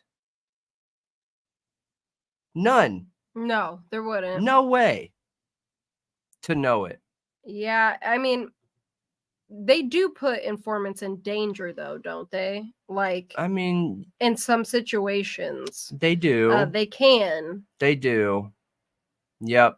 There's that case of that girl where they sent her, like, all she was a sometimes user.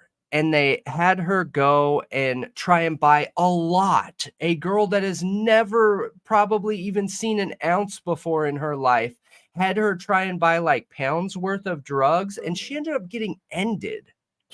Yeah. Gosh. PSYOPs have big goals. It's not about corruption if it is a PSYOP. There's no way to know. This is one of these theories that we are not going to find evidence of one way or the other if it is a possibility. The only thing is, in this theory, is people really did die here.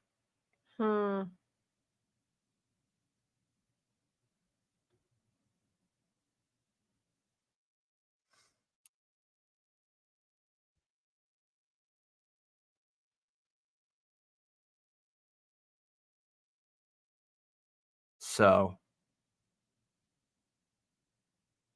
what are you pointing out? Are you just getting caught up?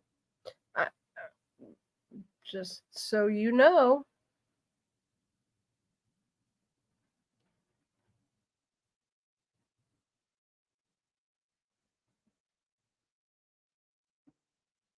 An adult cop working undercover at a high school. Gross.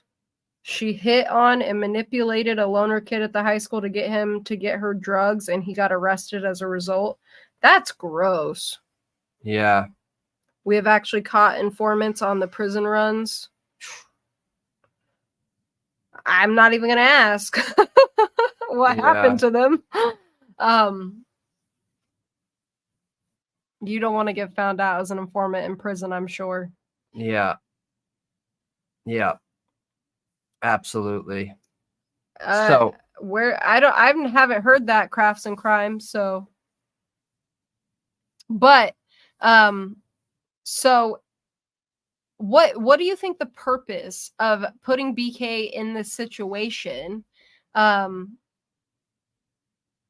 would even be the purpose, like, of having an informant or a secret agent in the position that Kohberger was in? What is the benefit there? So is it drugs? Is it drug trafficking? Is it? I can only think of two, okay? And one of them is drugs, right? So here's a piece of evidence that we know for sure. The biggest bust in Washington history happened less than a month after this crime. I believe that's why the FBI was there that morning. They were investigating, they were invested in this area, and they were gaining evidence in this area. They heard about this crime and they were like, oh, shoot, we got to go check it out, right? So was there some kind of involvement in that? Don't know. But man, we appreciate that, AR Hayes. That's awesome. We're learning it as we go. We're figuring it out as we go. We just like to create a community where anyone can share their thoughts. Anybody. I think it's important not to make people feel like their theories aren't welcome here. You know what I mean? An echo chamber. Like, I need all of you to believe what I believe, or you're not welcome here. And that's a dangerous slope right there, you know? So I just see some comments about being nice and respectful. Just be reminder to be nice and be respectful. Yeah.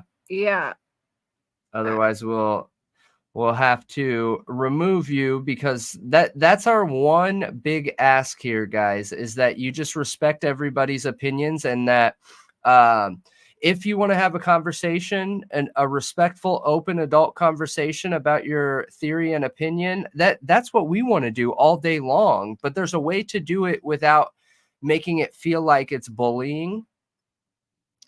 Right here.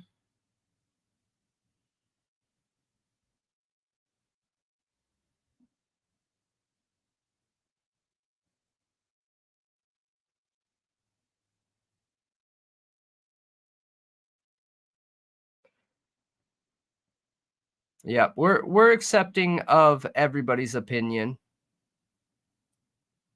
Yeah, disrespect does flow heavy. That's so true.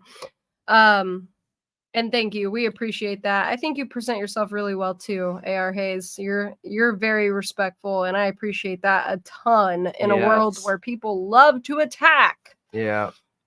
But if any of you are having an issue, okay, please just alert us. Put up an emoji, like which emoji should we do? Thought Riot. Here. If you did at Thought Riot, yes, we would see that. Yes, it'll highlight. Highlight. Just will. let us know you're having an issue, okay? Yeah. That somebody's like being disrespectful. Because I am trying to pay attention, but I also have to like pay attention to the conversation. Yeah. Just let us Rosie. know. And we'll take a look and we'll make sure everybody is feeling comfortable, you know? Yeah. We'll do a pulse check. Oh, the YouTube psychic being sued by the U of I professor and her claims. What did it start with, the YouTube psychic though, or didn't it start with that other student that was calling out that professor, saying that the professor had involvement? So this is a case which a lot of true crime cases have a ton of psychics who come to say they have some kind of inside knowledge. Okay. All over social media. I've seen it with the Madeleine McCann case. Heavy.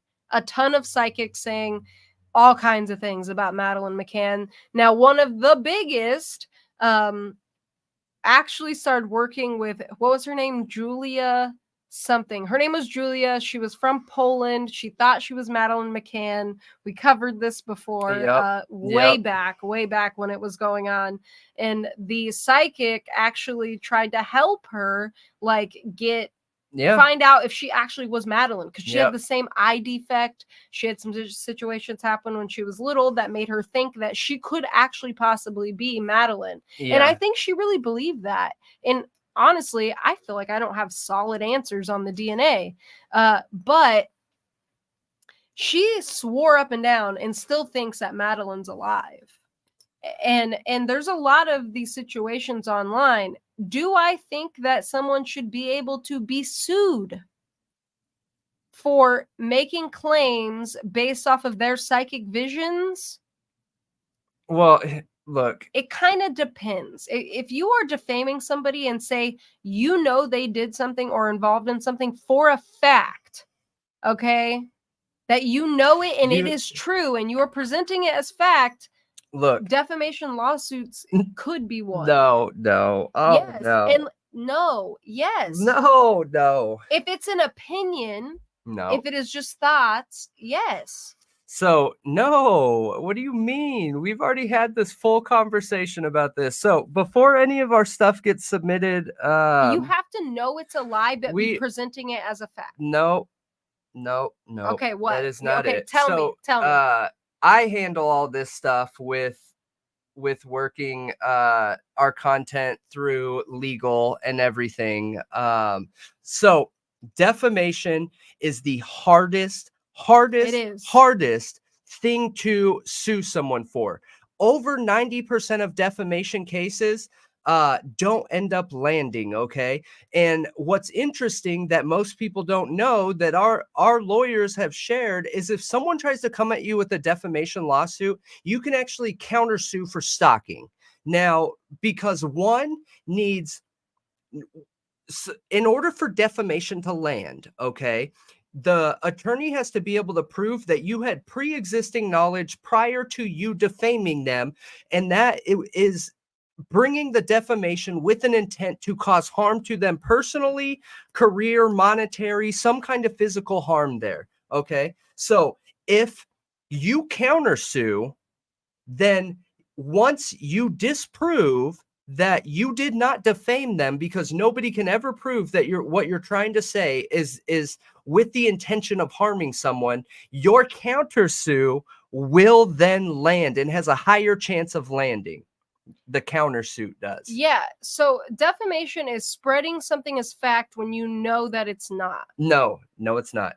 No, it's not. What do you mean? Defamation that's what everyone thinks it is. And that's why everyone gets scared when high-powered people throw defamation lawsuits at people. A lot of times they will give in to that defamation lawsuit because defamation lawsuits always come like, hey, I'm going to sue you for defamation unless you do this, and this, okay? But anybody that has any knowledge of the legal system knows that defamation is not you saying something that's not true about somebody. That is your opinion. Defamation is you saying something, the legal definition is you saying something with the intention of it being untrue to cause harm to that person. That is the definition. Right. So there has to be. It's not that you're saying something untrue. It's that you're saying it with the intention of causing harm to that individual. Unless it is a fact. If you can prove that what you said is true, then you can't be sued. If you can prove that you did it without the intention of hurting this person, then it won't go through. Like it's both of those things. It has to be false, and it has to be with the intent of harm. So yes, it has to be false, and it has to be with the pre-existing intent of harm. So if somebody sends you a lawsuit for defamation and you hire a lawyer, they will never land. That defamation lawsuit will never land. That's why I know there's some content creators that are around here that float around saying they're coming after people for like defamation and things like that. No, clearly they don't really have a lawyer, because a lawyer would never back that. That is impossible. There is a very clear and defining difference between opinion and a defamation with the intent of causing harm. But people like to make it seem like you can say something that's untrue and have a lawsuit brought against you. It's not true. No, that is not true. No. Yeah, if she refused to stop, I mean, I haven't seen it, so I can't give a really good opinion on it. Like, my opinion would just be better if I saw it and knew all the facts for myself, but I haven't. But to be fair, I think that she was rightfully sued. If this is all what it is, yeah. Girl, not. I don't know about the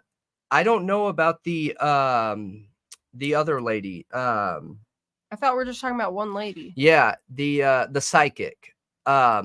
I don't know the details around the psychic, but that other girl that was pushing in the months ago, right? You guys help me out here, because we weren't covering this crime at that time. So, the original girl that was coming out that went to news sources and everything trying to say that this professor did it, I don't think that was the psychic, was it? I don't know. The one that talked to news with my own eyes. Okay. So I don't know. I'm sure some of you guys can tell us. She accused a professor of killing the YouTuber. Yeah. So, but I think there's two people. I think there's the psychic who believes that the professor had some kind of connection to this. But then there was this girl that came out that was going to news sources. And I think that girl that went and talked to news sources could absolutely be sued for defamation, because going to news sources with the intention of defaming that person's name in the school system after they were asked to stop. Okay. They had proof that they had asked that person to stop, and then they continued doing it. I think that might land with a good lawyer. She's accusing her of having a homosexual relationship with KG, and her and JD and someone else are responsible for their deaths. Whoa.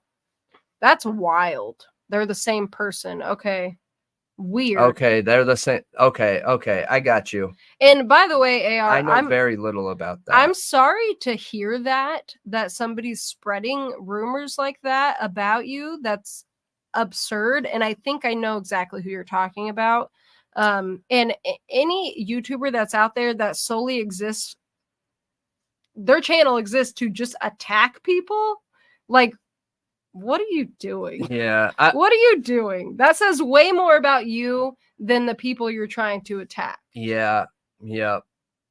Like, that person is somebody that people should not look up to or watch or support, because there's something wrong with them. Like, anybody who literally exists to attack somebody, there's something wrong with you. Yeah. It's just everybody takes different approaches, but my approach is anybody that like tries to do things in a shady manner, like steal ideas, content, anything, without giving a high five, a shout out to somebody that tries to break another content creator down. Listen, I don't have time for anything like that. We are just going to grow past you and never help you, and I'm just never going to say your name ever. No. I will never say your name, and that will harm somebody worse than being mean, and I think that is karma that comes for those people. When I just would rather be positive. That's okay, Joanne. Let him be here. Yeah. Let him be here. For sure. I don't even know who that one channel is, but yeah, I mean, let them be here. They can't do anything. Yeah, we invite everybody. Absolutely. Yeah, people always show their true colors eventually. Always. Always, always, always. Yeah. Yeah, you're on the same page as us, AR, and we love that. Yeah, absolutely. We absolutely love it. That's how everybody should be on YouTube, but some people get really strange sometimes, you know. People are strange. When you're a stranger. Yep. So, okay. So, has anything recently come out about that same girl, the one that I'm mistaken as two different people? I'm not sure. Yes, Jeff, definitely do that. Absolutely. Absolutely. Absolutely. Please do.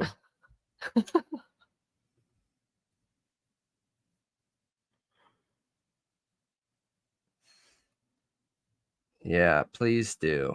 There's nowhere as hard as prison. Exactly. Yeah. That's good that you feel that way though, because I had a bunch of buddies, man. So I have a tough background. That was a long time ago, a long time ago. And most of it happened when, I was 16, 17. And luckily I could seal my record to where, I can even pass an FBI background check. But I hung out with some tough people too and did some really unfortunate things. And a lot of those guys that I hung out with were always at least 10 years older than me. And they were used to that life inside. They got used to it where that was comfortable, and I would have these dudes that would go in and come out in 18 months because they got a strike with not their PO. I'm having an ADHD moment right now. Their parole officer. So that they would get a parole strike, do some dope or something like that and go back in where they were comfortable, then come out and you could see them try and get comfortable in normal society. And then it's almost like they intentionally would do things to have their parole officer send them back. It was just, it sucked to see. Because a lot of them could have been really good people, could have brought a lot of positivity. I've seen it too. I've seen it time and time again, to be honest. I feel like I'm lucky to have never have served time. There's many situations where I definitely could have. Yeah. And I got lucky. I could have been in the same situation a lot of those people are in now. Some of those people were HAs for sure. So apparently, AR said that the lady is saying she's suing the professor. So that means she's countersuing. And then it's Lord like I said, it was reported about 3 months ago, the case against the psychic will go forward. That's exactly what I would do. If someone tried to hit us with a defamation lawsuit, I would hit them with something different. I probably shouldn't say that out loud in case anybody ever tried getting us a defamation suit.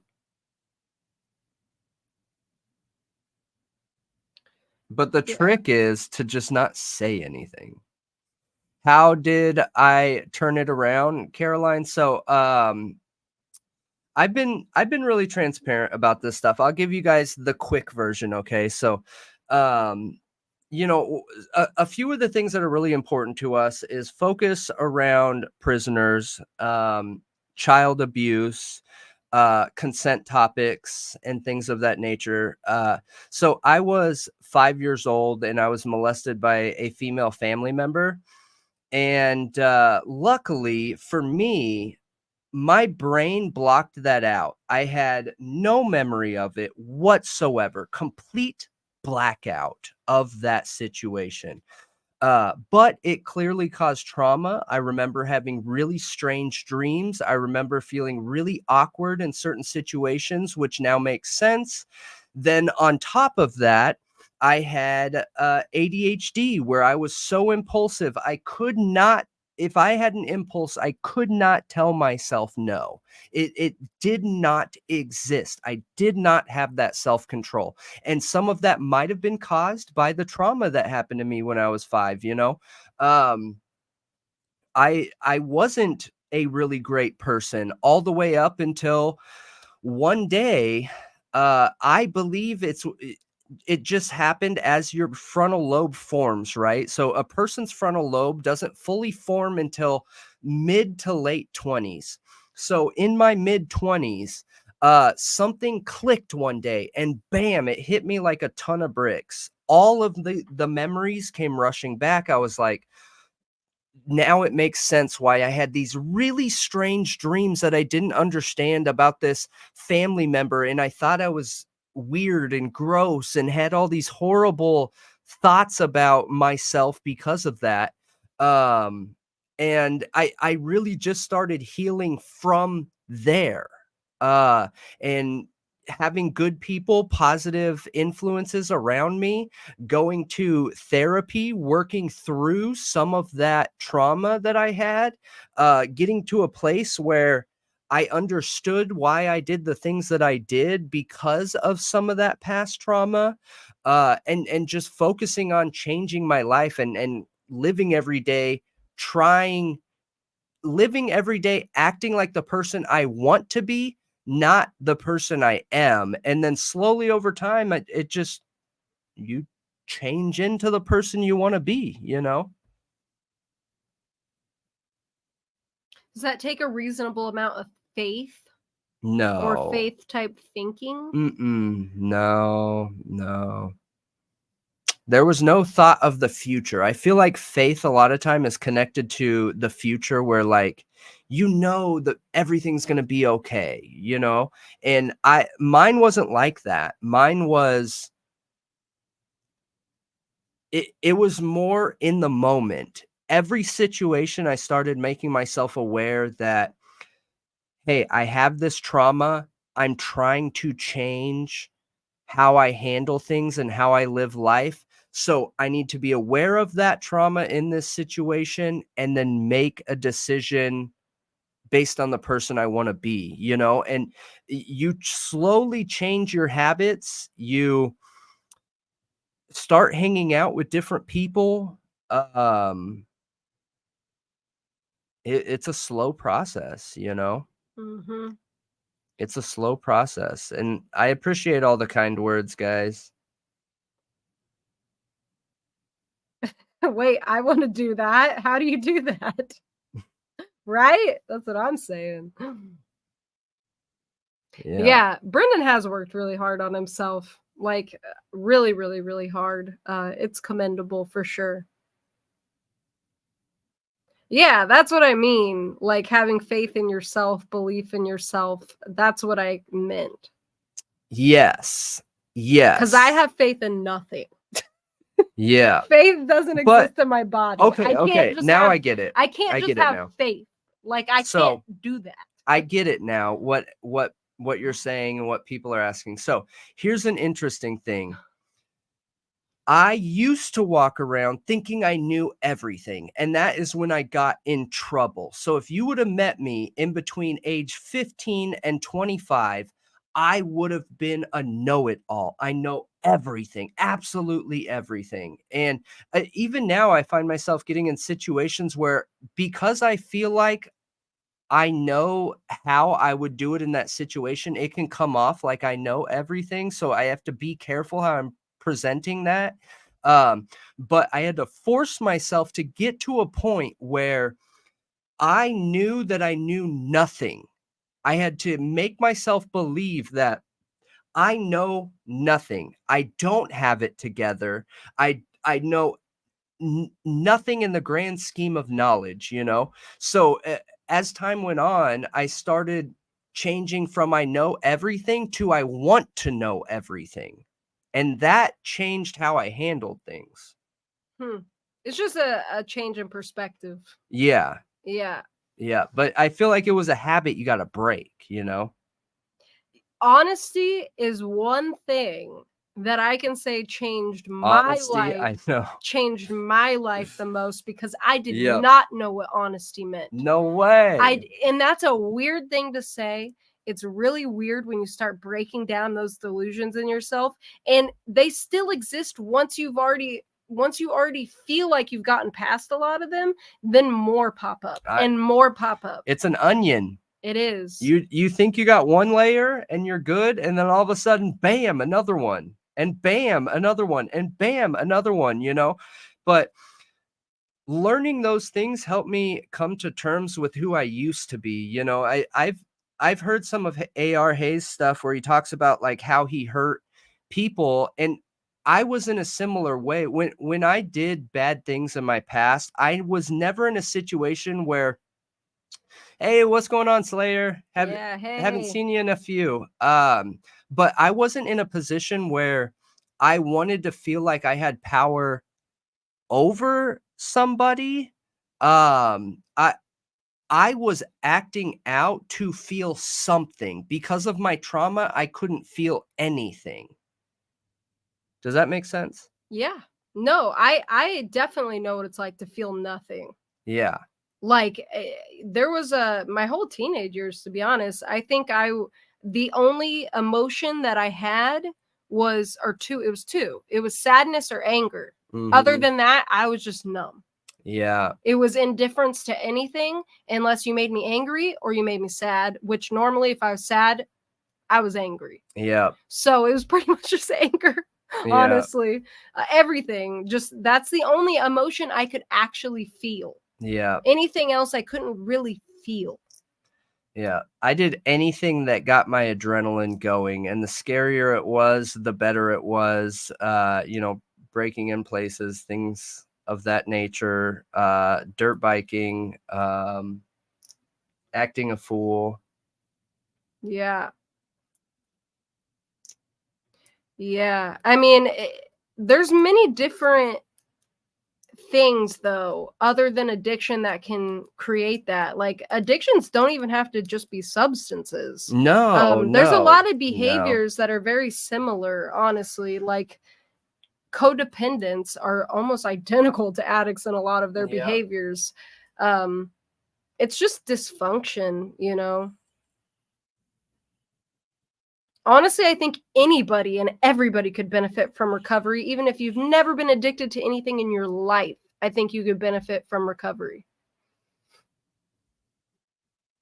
No, it's the can of worms is great to open. It's always good to open. We always have fun, you know, diving into those things. It's just fulfilling. Not necessarily fun, but fulfilling. Yeah. Yeah, my ADHD was hard to overcome too. For me, it was the obsession. I had to learn how to control the obsessive nature of being ADHD. So you guys are the same. Your addiction was the thrill. Yeah, mine too. That I didn't want people involved in my crimes. Well, just the fact that you got it figured out is incredible. It is. It's hard. It's really hard to get it figured out. It is. Yeah, and you do learn to channel for sure. Yeah. What theories have we missed? Okay, Thank you. The conspiracy of the whole town being let's get back into conspiracy. Bryan. The whole town. Yeah. I mean, you mean like prosecution, defense, judge, everybody's against Bryan. The whole system. Okay. So I feel like that's where a lot of people who are like blue-blooded pro-police believe everything that's on police documents lose the connection with people who don't believe that. Because they look at people who are bringing up these concerns in the justice system. They look at people who are bringing up these questions with the PCA, right? And we've already found multiple things in the PCA that can be verified untrue. They look at that and think, oh, they're just one of those people, tin hat people that think the whole town's against him. Yeah, we have a video coming out, a deep dive into Ann Taylor. We just recorded that last night. Like I said, I was sick, so Friday night I ended up just knocking out and not recording. So last night we recorded, and the deep dive into Ann Taylor's interesting because there is this narrative going around that, you know, she's in on it with the prosecution, and so is the judge, and Yep. everybody just wants to see BK go down. Yep. And I just have a really hard time with that. Me too. I do too. The defense She attorneys. had to, though. See, here's the thing, you guys, is she had to. Now, Yep, she did have to. She could have denied Explain it. that. She could have said, no, I'm not taking this case, but that wouldn't make sense. Not for okay? a defense It attorney would not working make for the sense. state. A public defender is Or public assigned defender, I'm sorry. cases. Now, we know that there are 4 public defenders in Latah County, okay? 2 of them recused themselves. So we only have 2 public defenders. Now, are either one of those certified for a case of this magnitude? From And what death penalty. death penalty, from what I can see, no. From what I can see, no. So they had to go outside of Latah County. The closest they could get was Kootenai County. Now they go there, and she is one of the only that are death penalty certified for a case of this magnitude. So they get her, they retain her. They're like, hey, we need you to take this case. She looks through her stuff, you know, she sees that Xana Kernodle is a victim, okay? She knows and has Kara Kernodle on her list of whatever. Now, here's the thing, is in the Banfield interview, Kara acts like she feels betrayed by Ann, okay? Yes. She's like, I feel betrayed. I didn't think she would do this. And, you know, we have the document showing Ann Taylor, you know, dropped her as a client and then suggested another or assigned another public defender to her case. From all accounts, from every expert that I have listened to talk about this, which Andrea Burkhart did a 3-part series on it. The Lawyer You Know has multiple videos on it. I've watched several other channels because I dug pretty deep into that because I wanted to understand how it wasn't a conflict of interest, why she would have just dropped Kara. So from what I know, a conflict of interest would have been, say, she takes BK's case and keeps Kara's case. Well, then she has the situation of the possibility of, for whatever reason, the universe aligns and Kara has to be a witness on the stand. Then she has personal knowledge of Kara's life and her cases. She cannot question her without having that knowledge in her head, and that is a direct conflict of interest. So the right thing to do is to just not take Kara's case. Yep. She had to drop Kara's case to be ethical. She did the right thing, dropping Kara. She didn't right have away. to, No, and I think it was that's a what's choice. important. Right. It was her choice, and she did the right thing. Her choice to make sure and cross all T's and dot all I's and make sure that she was good to go. And you're right.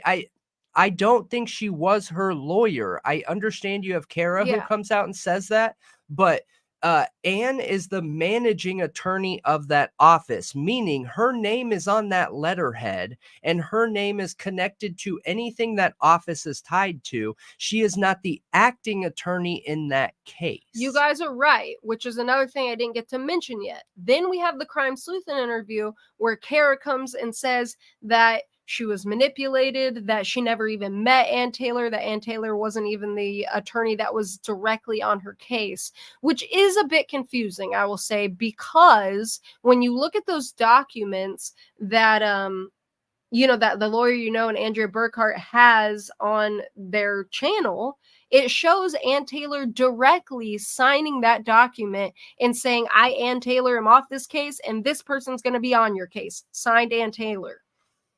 It doesn't say her office, which is why it was confusing for me and why I needed to look into it more and understand. If Kara's saying she never met Ann Taylor and Ann Taylor wasn't actually her attorney, then I'm inclined to believe that.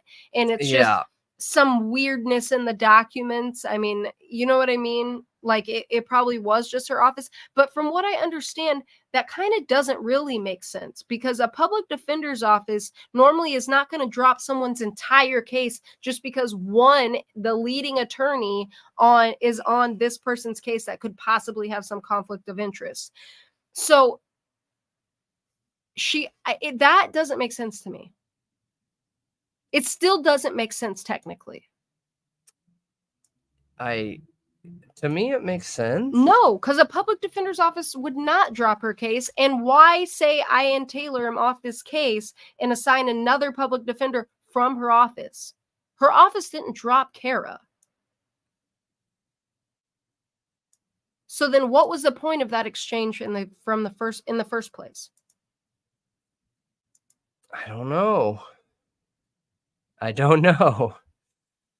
That's a little strange. Yeah. A little strange. And I know everybody keeps telling me that Ann Taylor wasn't actually on her cases, and Kara's saying that too, but then what's with that document?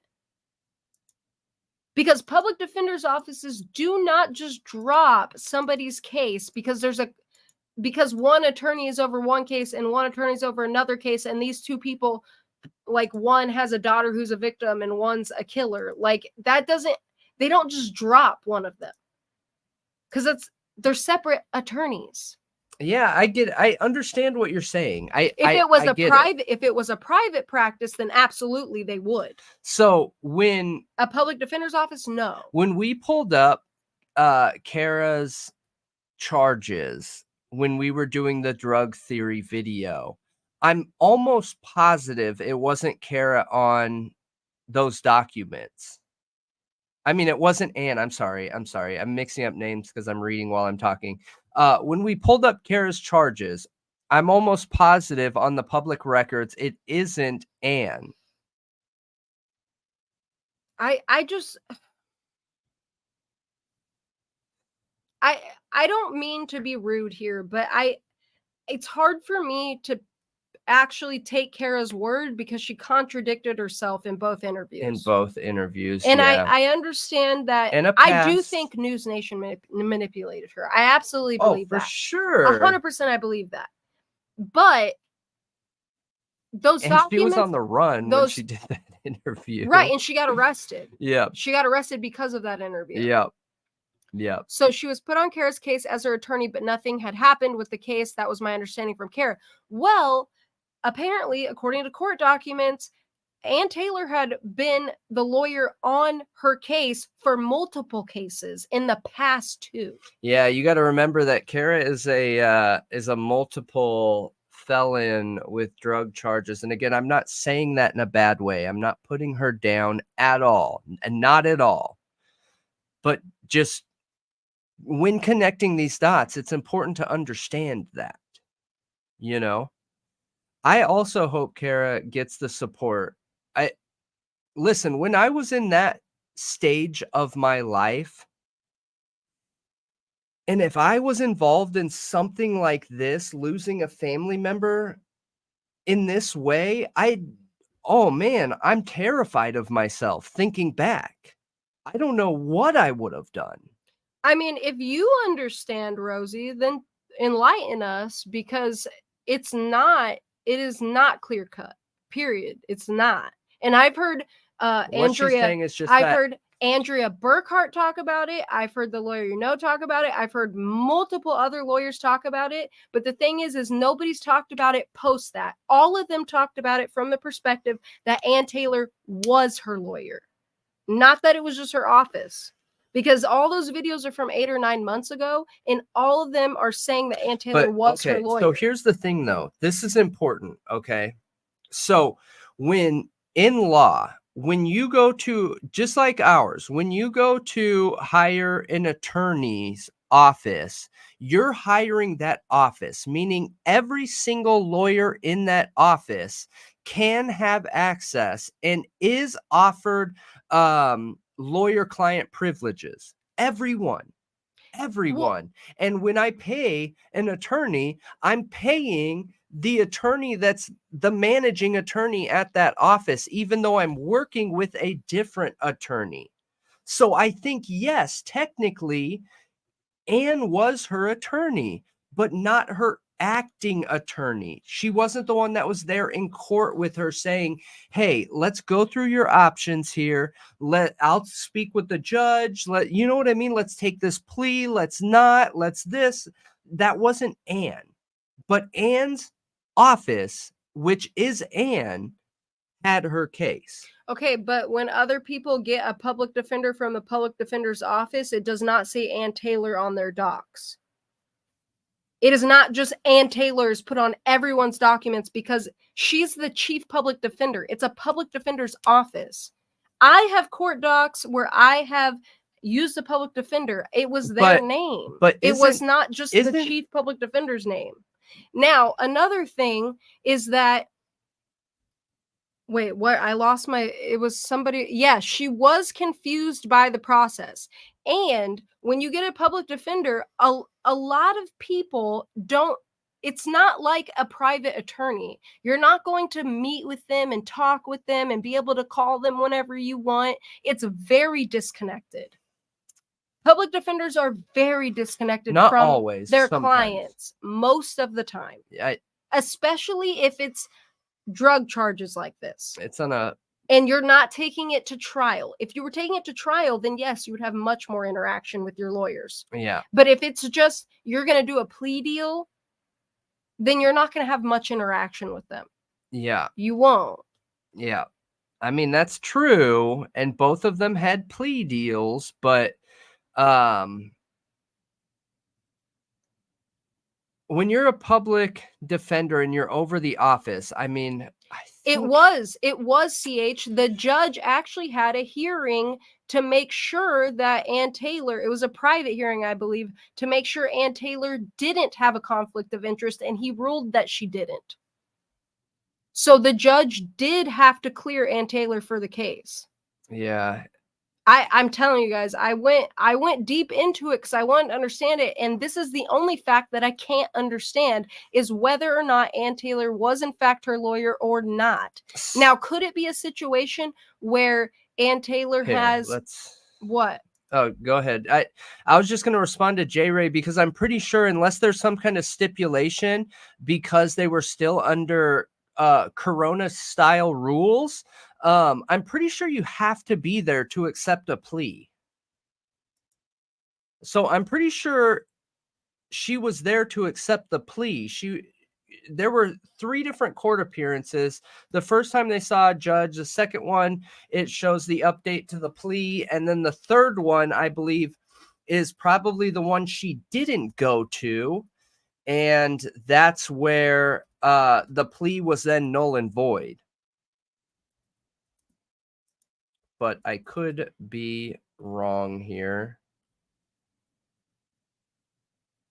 Absolutely could be wrong.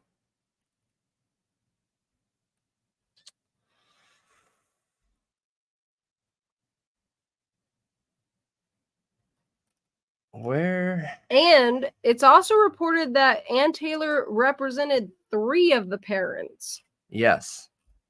Yep. But is that, I mean, it just doesn't make sense for them. It just doesn't make sense. Like, I need to see the actual documents of the public defender that was there signing the stuff for these people to know for sure. Or else I just don't trust it. Yeah. Oh, man, these documents don't have... The documents I pulled don't have the... It's not the full document. I think I was waiting on the full document to come, so I snipped these off of video. Yep. Yep.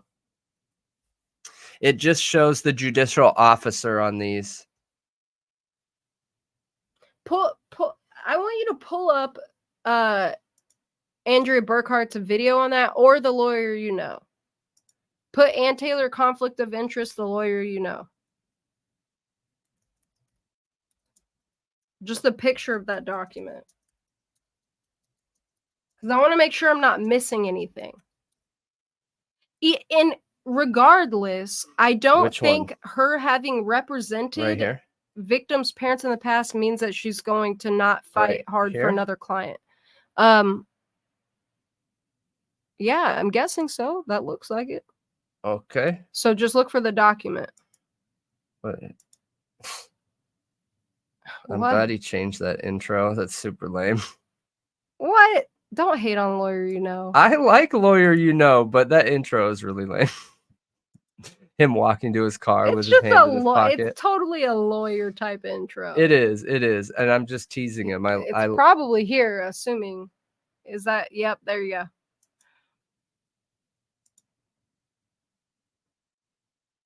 Oh, dang it! People couldn't even see what I was talking about.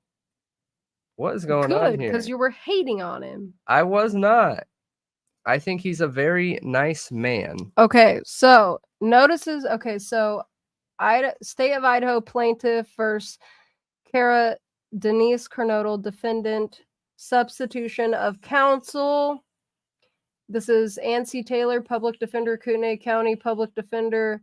Ancy Taylor, public defender, bar number. It gives her bar number.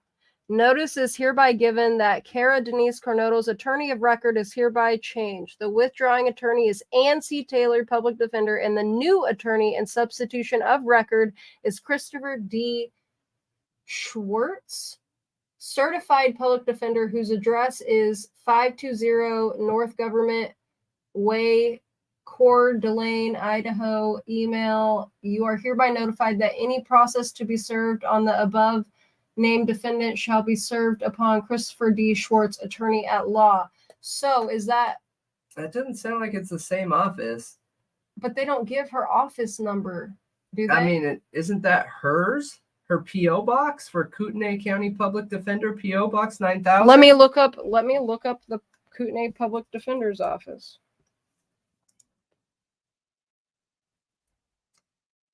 Coeur d'Alene. Dialala. Dialala.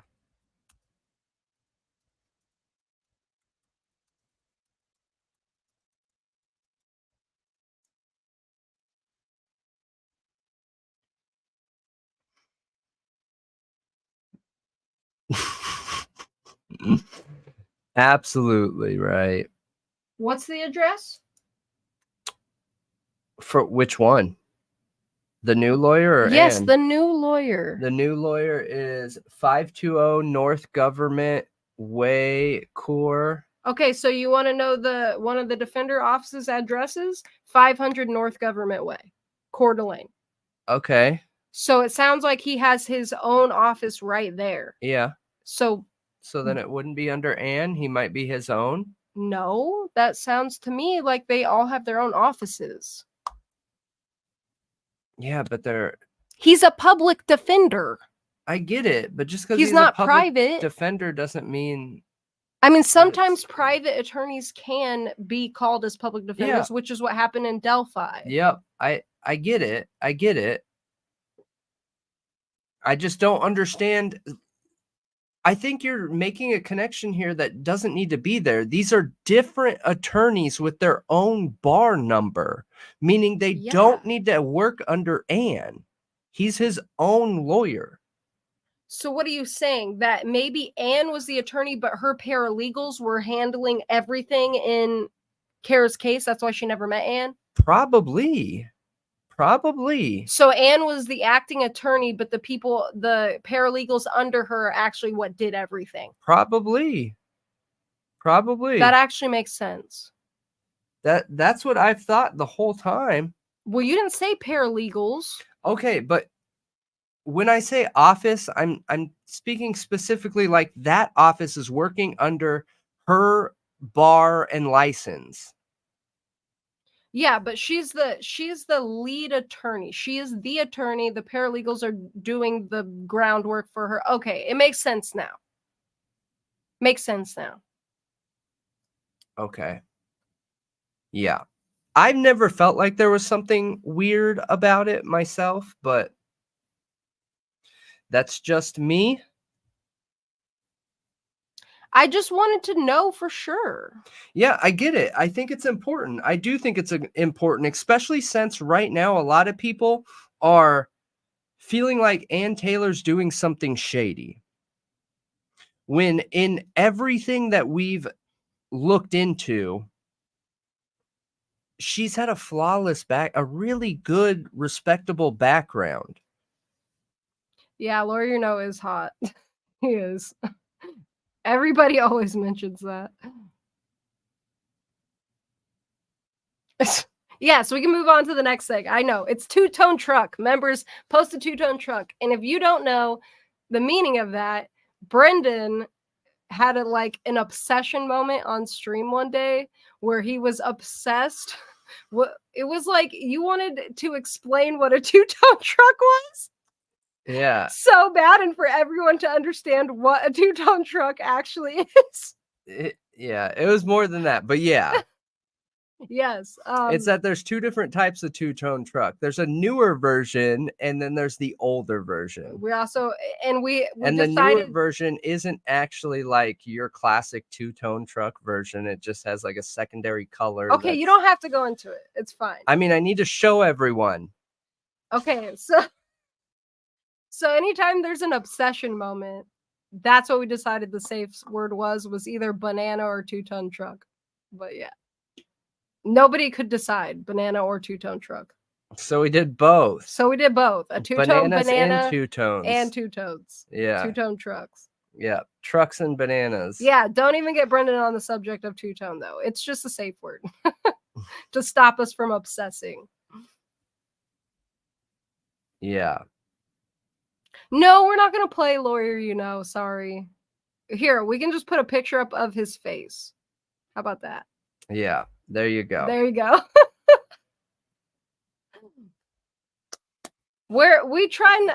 This is an older video, so I wouldn't have a problem with playing it, but he doesn't really go into whether or not Anne was her lawyer for sure. He just talks about, could there be a conflict of interest with Anne representing both Bryan and Kara? Yeah. From everything I saw, no. There could be, which is why Ann Taylor, recused herself from Kara's case. Yeah. And then gave her another lawyer. It's not like she just left her hanging. Yeah, we appreciate that, A.R. Hayes. Absolutely. We get it. We'll definitely plan some lives together, do some videos together. Yeah, for sure. Have a great night. We'll get some criminal panel.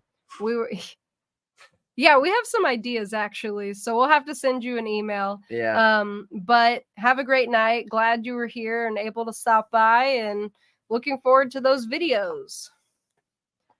Yeah, it's totally the hair. You're right, Bianca. It's the hair. There's something about that hair that makes the ladies go wild.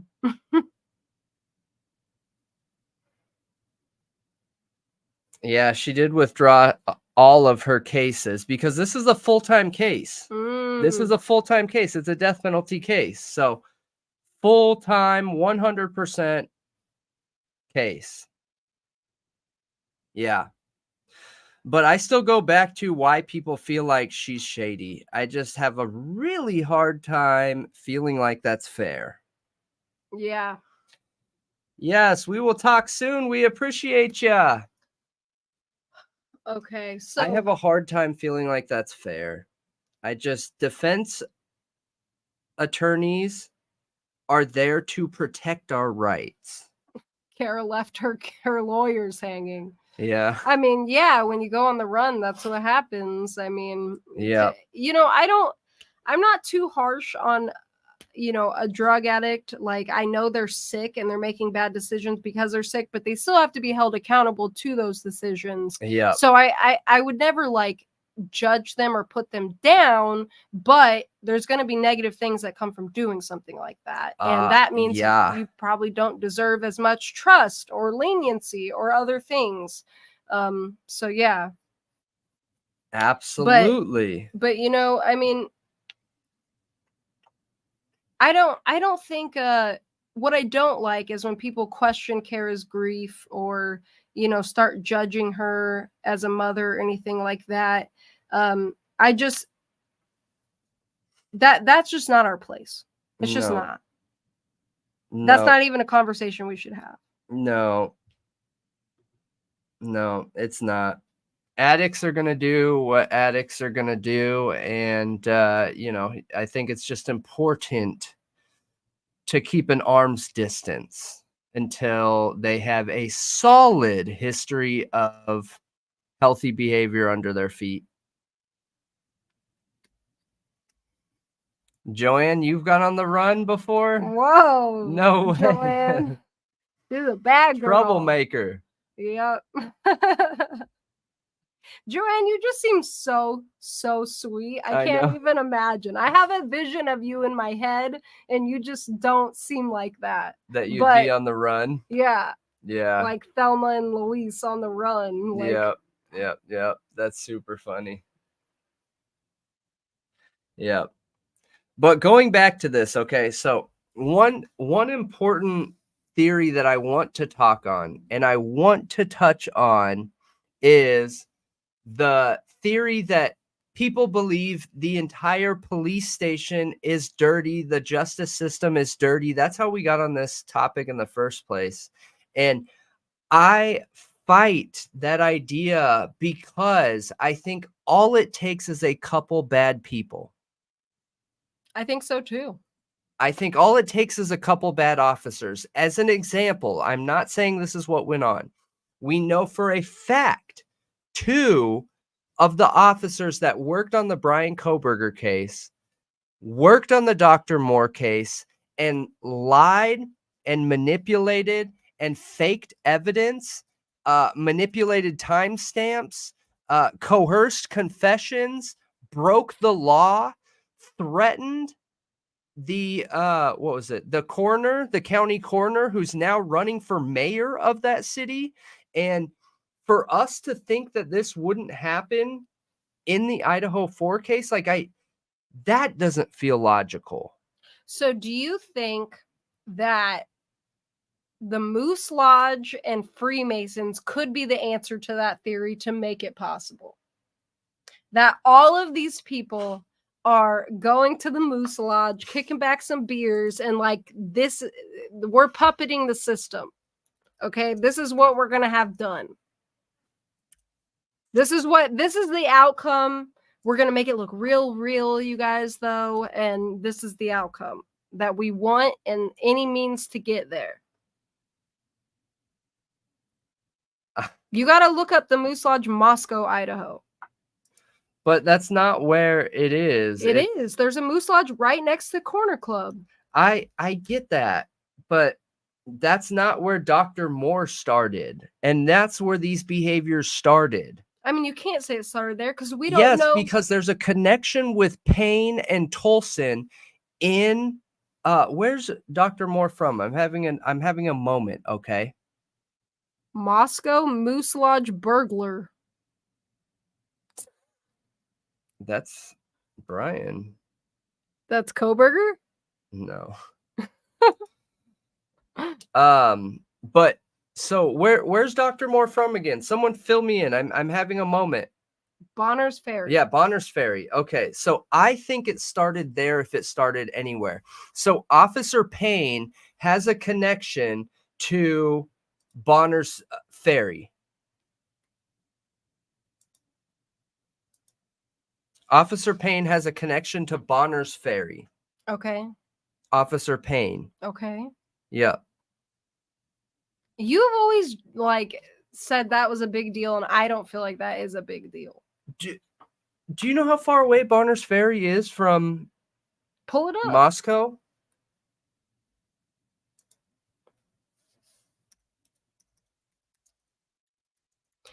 The Tolson and what's the other guy's name? Tolson and It's 160 miles. What? Why didn't you just pull up Google Maps? That sucks. Now I'm just seeing things about uteruses. Maps. You just click. There's a maps button right there.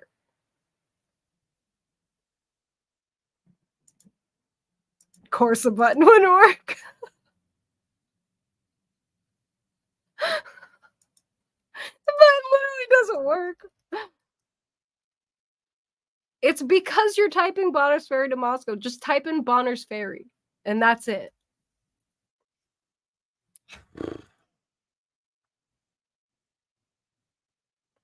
What even is this?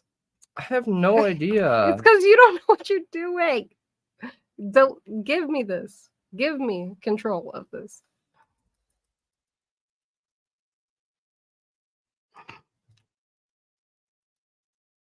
Sometimes you just gotta do things yourself to get it done right. That's what they all say. Okay, now directions. Moscow.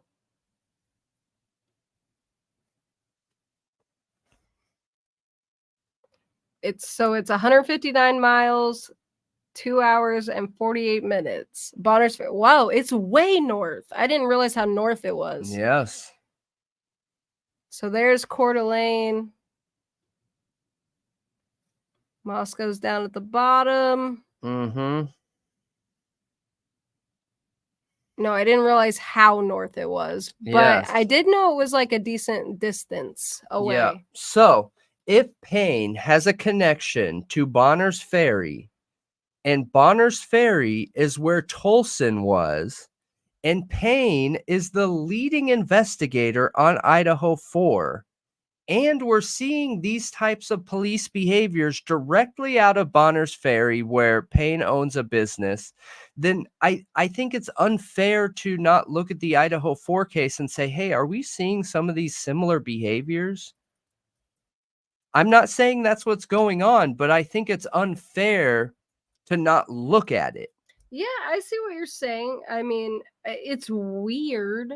It's strange, but I just don't know. I guess it is really far away. But they're ISPs, the thing. Yeah. So are they in that area because they live near that area? They're contracted to that police department. Okay, so when you're a state police officer,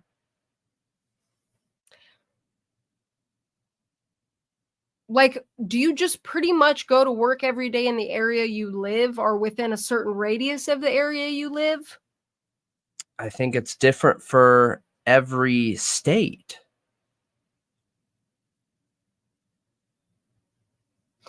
I'm just wondering if that means that Tolson and what's the other guy's name? What is the other guy's Van name? Leuven? Van Leuven, if they lived in that area, and that's why they were the ISP officers that were on that case. But if that's the case, then why was Tolson all the way down in Moscow? Why wasn't it different state police officers? I have said that from the very beginning. I don't understand. I don't know. That's who we think has the Brady Giglio. Yes. Is Tolson. And maybe Payne, but And probably Tolson. I don't know if it's Payne. Payne wasn't involved in Dr. Moore. So I would assume, look, if Payne's the lead investigator, okay, and Payne and Payne is told, hey, you need to bring ISP officers in, you think Payne's not going to be like, oh, I know who I'm bringing in. I'm going to call my homie Tolson. Okay. Because we know each other from Bonner's Ferry, and I trust him to get this case closed. Yeah, so yes, that's true. There's a butcher shop in Bonner's Ferry that Payne is connected to, owns. He himself owns, or family of his owns. I believe Something it's like his that. family. I believe it's his family. The Payne Brothers Butcher Shop. I don't know, but yeah, we think that's who the Giglio is on, is Tolson. Yep. For sure, because of the Dr. Moore case, because there's an active lawsuit. Yep. Because they proved that they broke the law. And yes, I know that Idaho State police officers have jurisdiction over the state. Like, That's obvious. What I'm saying is this is a big state. Yeah. Why would it specifically Why- be him there? Why would Yeah, he be in Bonner's gotcha. Ferry, and then why would he specifically be in Moscow? Like, how many Idaho State police officers are there? And typically, Let's look. how far outside of where they live do they operate regularly? Okay. You know what I mean? Like, what's the status quo for these state police officers? Where now it makes sense when they have a quadruple homicide for them to get their best police officers. It says people who are 600 okay. There's 600. ISP officers. Okay, that's a lot. Over 600 talented professionals serve the people of Idaho with fraudulent, no, I'm just kidding, with distinction, and I am confident that those with ISP are the best Idaho offers. Tolson, Brady, and a bunch of MPD probably have Brady from Stickergate. Good point, CH, good point. I don't know.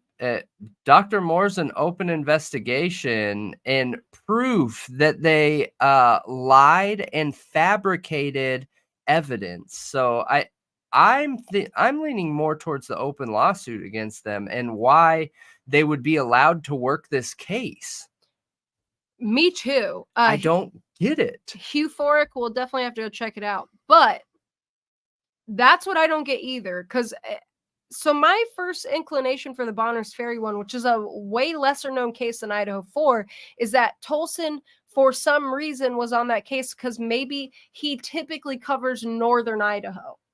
Sure. Okay. Yeah. Okay. So like I'm sure with 600 officers, they're not just all over that state all the time. They are people with lives and homes and families. So it's not like they're just driving all over the state like willy-nilly. Yeah. Like they probably are covering certain areas of the state. There's a group of agree. officers that cover this area. There's a group of officers that cover this area. So I'm assuming that Tolson lives in northern Idaho. I would assume so. That so makes then sense. why was he in Moscow and Payne has You're a meat shop there? I know you're picking up what I was know. saying in the beginning. I know I'm Yeah. making sense of that, but I'm also trying to understand how they disperse their police officers. I think that there's a real connection between Tolson and Payne got hired in Moscow, or for whatever reason lives there when he previously lived in the Bonner's Ferry area and works for Moscow now, and was like, yo, I know this Tolson guy, so if you're instructing me to bring in 20 ISP officers, I'm bringing in the homie. Yeah.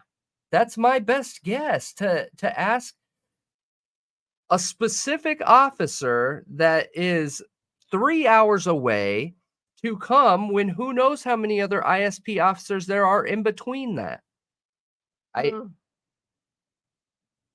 Interesting. Don't know. But it makes me want to know. It makes me want to understand. It makes me want to question. Yeah, I Why? have that answer, Micro, Kimmy. I just... For what? How many of each law enforcement agency were working on this Oh, case? yeah. I have that somewhere. I'm trying to remember where it is. How many officers worked the Idaho 4 case?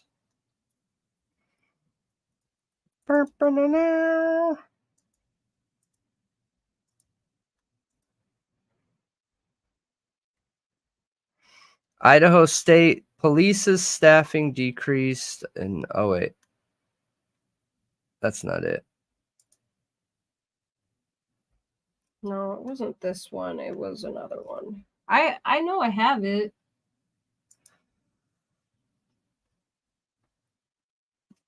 Yeah.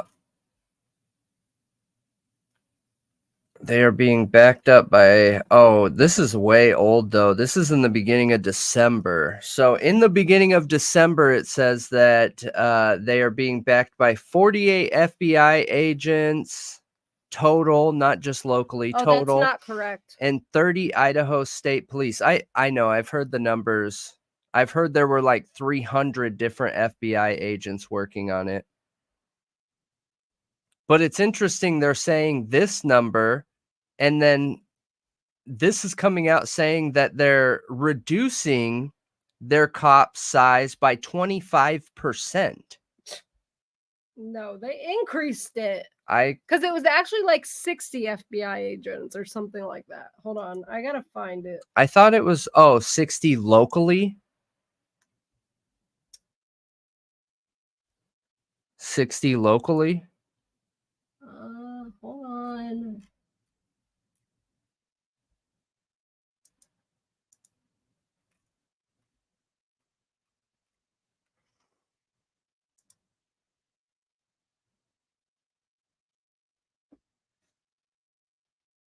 Yeah. We need to cover Stickergate. We need to. We haven't covered that yet. That's something we need to look into and cover. Because I know a little bit of details about it, but not a whole bunch. Yeah, we do need to look into it because it's interesting. It is for sure. It is. It is. And it shows a behavioral pattern, which is really important in these cases. Mm-hmm. Yeah, Payne is MPD, correct. But Payne has a connection to Bonner's Ferry where Tolson is. So Payne's connection to Bonner's Ferry makes sense why Tolson would have been brought down from Bonner's Ferry 3 hours away to take part in the Idaho 4 case. Because they're buddies, you know? I'm pretty sure. And I'm guessing there, that's a guess, but how else did he get there? Okay, here we go. Here's a detailed breakdown, and this was last updated. Okay, this is just November 19th, 2022 is when these numbers were put out. Okay, but listen to this. No, it's important because that doesn't make any sense. Okay, so the Moscow Police Department had 4 detectives, 24 patrol officers, 5 support staff. FBI had 22 investigators, 20 assigned agents, and 2 behavior analysts. So that makes sense for that number. But later on, it becomes different because I know there was a press release somewhere, which I have not found, that the number is more. Idaho State Police had 20 investigators, 15 troopers, a public information officer, ISP forensic services, and mobile crime team scene, which doesn't even give how many people that is, 15 uniformed troopers to assist with community patrols. Again, so why is Tolson there? Yeah, because that's a lot. Yeah, Tolson with an active investigation and lawsuit into him. How does that make sense? How does that make sense? You think with one of the biggest crimes that Idaho ever had, why would you bring an attorney who's being sued for breaking the law? I don't get it. As a people manager, okay, I was over a multi of hundreds of people at one time. When you have a big case, not a case, I never dealt in case, but when you have a big project, a big event, a big situation where you need to look like you have everything put together, you bring your best of the best of the best. Okay, so here. And that's somebody that's a police officer that's being sued for breaking the law? So on December 19th, 2022, exactly a month later, we have from Fox 29 that there were 62 FBI agents, 11 MPD detectives and support staff, as well as 28 Idaho police personnel, which it's definitely more people on it than that. Because they're not giving the breakdown of everything I just had before, which is like all the and what? it was like the crime scene team and all that stuff. So What Celtic said exactly. Tolson was all over this case, you guys, everywhere. at the autopsy, yeah. And he was the one that helped break the law, literally threaten an elected official, coerce a confession while ignoring somebody's rights. For a lawyer, not reading them their rights, manipulating evidence, changing literal timestamps. Changing the timestamps to make it look like someone was at the crime scene. And they put him on this case? What is going on here? I know. That is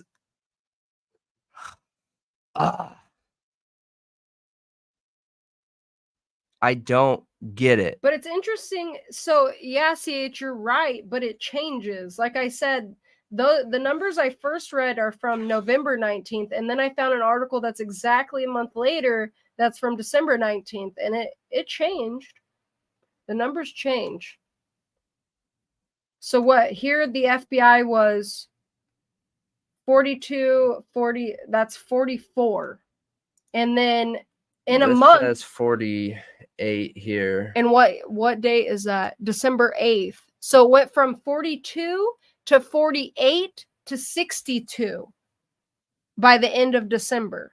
Yep. And does it say, okay, it says 30 Idaho State Police. Here it says that there's 28.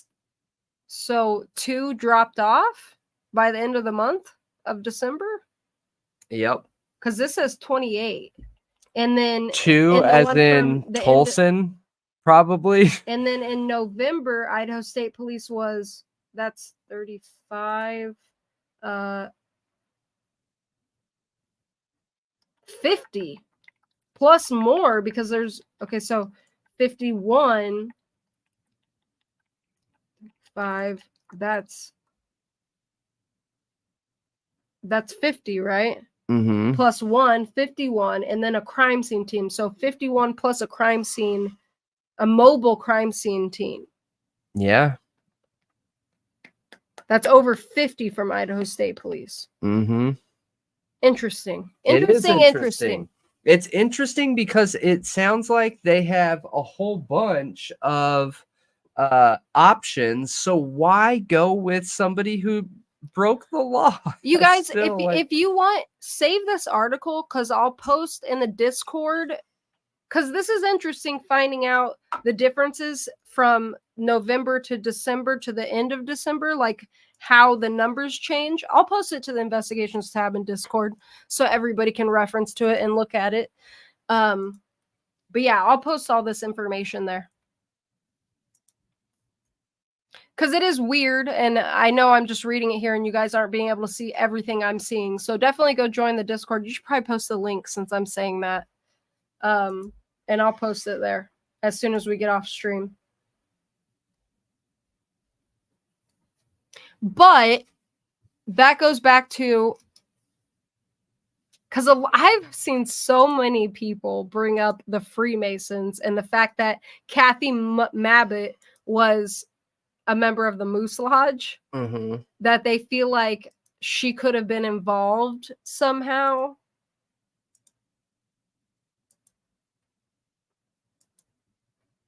But with that many outside investigators, like how many people of them are kicking back at the Moose Lodge? Yeah. So are we I know saying nothing Ann Taylor, about it. Zero. Zero. Ann Taylor, Bill Thompson, Kathy Mabbitt, the judge, and these police officers are all kicking it back at the Moose Lodge? I don't know. The Moose Lodge is pretty small. Is the Moose Lodge for police only? What is the Moose Lodge? I've heard of Elks Lodge. I've never looked up the Moose Lodge.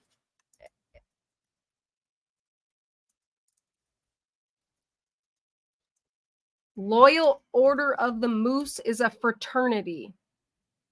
Okay.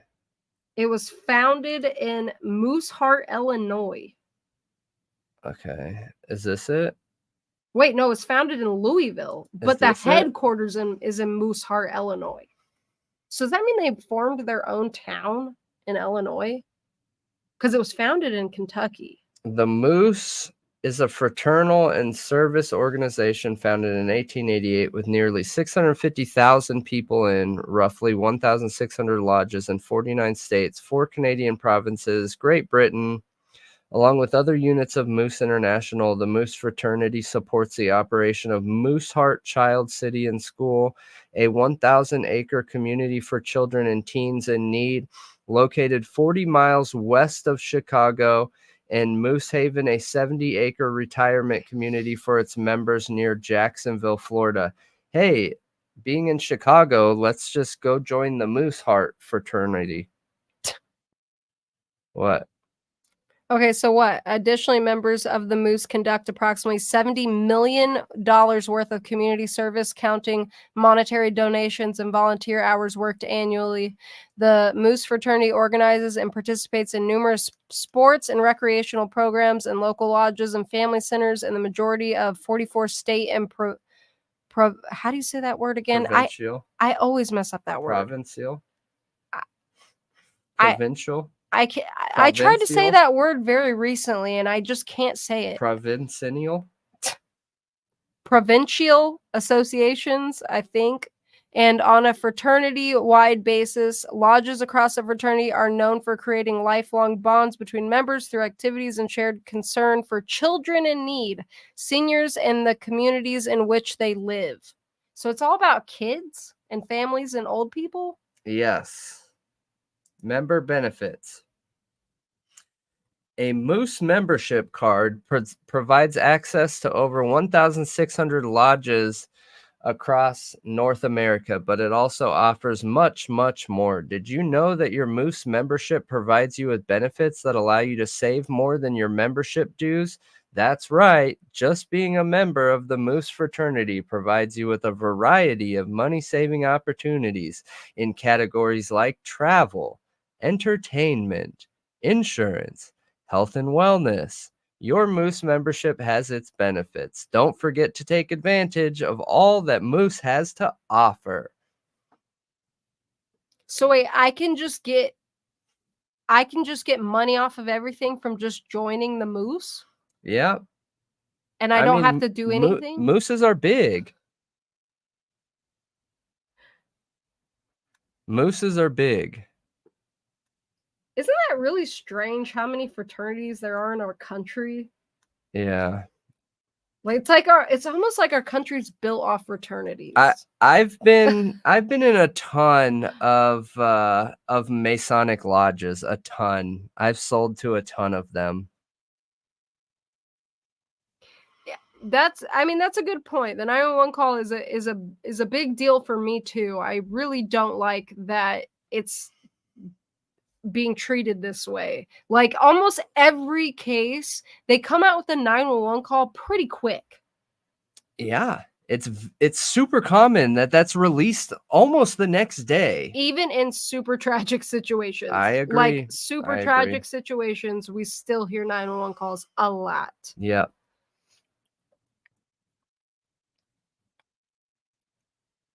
Yeah, what is this higher degrees? What?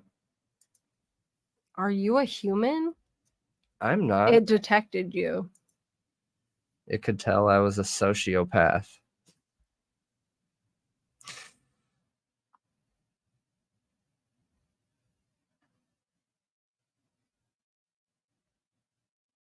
Yeah, I was hoping it would give me like a breakdown of what some of those benefits are. There's women of the Moose.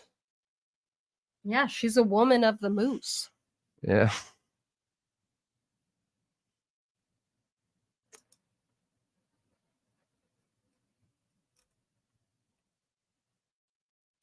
So they like to play cards. Mm-hmm. Moose Heart rewards, new member orientation, Tommy Moose, safe surfing. Interesting. I mean, it's kind of interesting that they're so involved in children. The Elks do charity work, yeah. I had family in the Elks Lodge. I mean, isn't it a fraternity too then? I guess, but that I've been to meetings and stuff. It was just like, hey, what are we spending this week? What events do we have coming up? Okay, you're over that and you're over that. And if we Yeah. got all of our work done, then we can start drinking and playing pinochle. So the Elks, we are a fraternal order with more than 750,000 members and 150-year plus history. Yeah. I didn't think there was anything weird about that. Elks Lodge. No, and there's probably nothing weird. I think the moose and the elks are identical, to be honest. Yeah. It's just some people like elks better and some like mooses better. Yeah, probably. They just like the shape of the horns better. Yeah. There's just this argument, you know, like, which one's better? Which one has sharper, pointier horns? I mean, that would be an elk. Oh, A moose is a flat horn. I know. Which one's more majestic when frolicking through the forest? Yeah. What, right? Frolicking. What do moose ladies do? Are they the girls in the eyes wide shut that stand there in the circle Yeah. Yep. with no clothes on? Those are the, the moose ladies. That's all right. These don't have nothing on. Wait, what are we called again? Theta Rho Pi. Theta Rho Pi. I mean, you know what horrified me is, do you guys remember the shooter in Nashville that was like this past year? Yeah. They released that body cam footage and it was traumatizing. I got Yes, it PTSD was. just from watching that body cam footage. Like if you're not going to release a 911 call or body cam footage, let it be that one. Yeah. I mean, come on. That and they released that and you could see so much. You could see everything. Yeah, you could just see everything. So for them not to come out with this 911 call just kind of blows my mind, but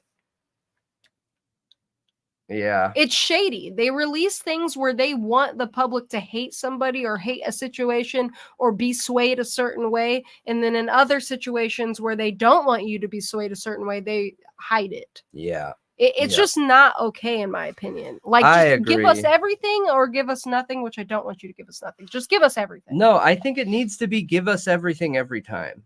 Period. Yeah. I think that's how our justice system was built. That's how our justice system should work. And like, but I think there needs to be a website you can go to get it, not be scrolling through Twitter and see it without wanting to. Yeah. Like there's this place you can go to see it. Yeah. But no, I agree with you. I think our justice system was built to be transparent, and people that gag it and hide it are doing a disservice. I really, really, really believe it's doing a disservice to our country, but you know, to each their own. It is about them setting the narrative. That's exactly what it is. It's them setting a narrative for a particular case, and I don't agree with it at all. I think it's wrong. Yep, I agree. Like if they're talking about not wanting people to sway a jury, they're swaying a jury more than anybody. They're the worst offenders of it. Yeah. Yep.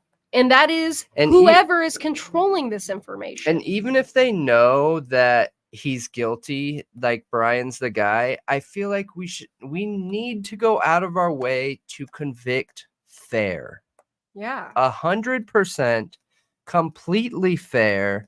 Like in the Idaho 4 case, I don't know how Tolson got brought over to that case, but like, wow, what an awful decision. Whoever made that decision, with an active investigation into him and an active lawsuit, internal investigations, like, man, what an awful decision.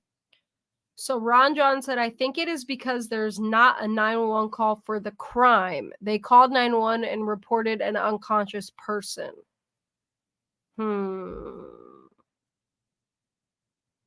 Yeah, maybe, but I don't think they would have released it even if it was. Now, obviously, there's no way to know that Good when I night. say that. Good night, Kimmy. Yeah, good night. I think we're getting off here in just a minute, but there's no way to know that.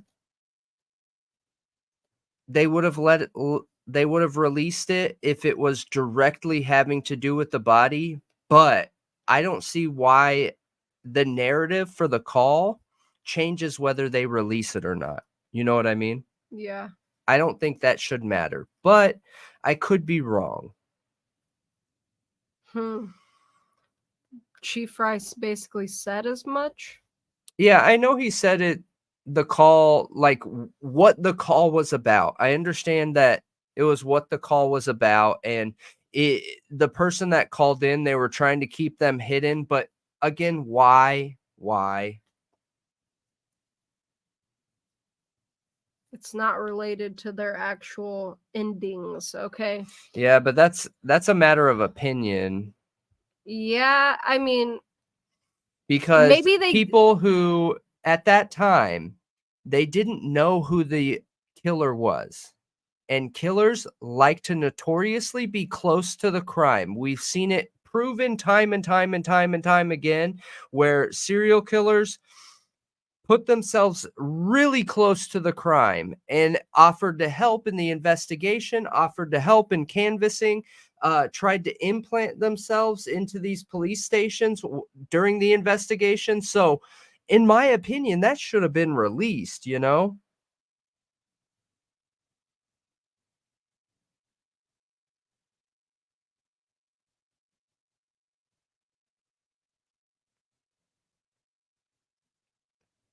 Oh, Eric coming through with the super sticker. All right, man. We appreciate that. Thank you very much. That is awesome, and we're super stoked that you're here.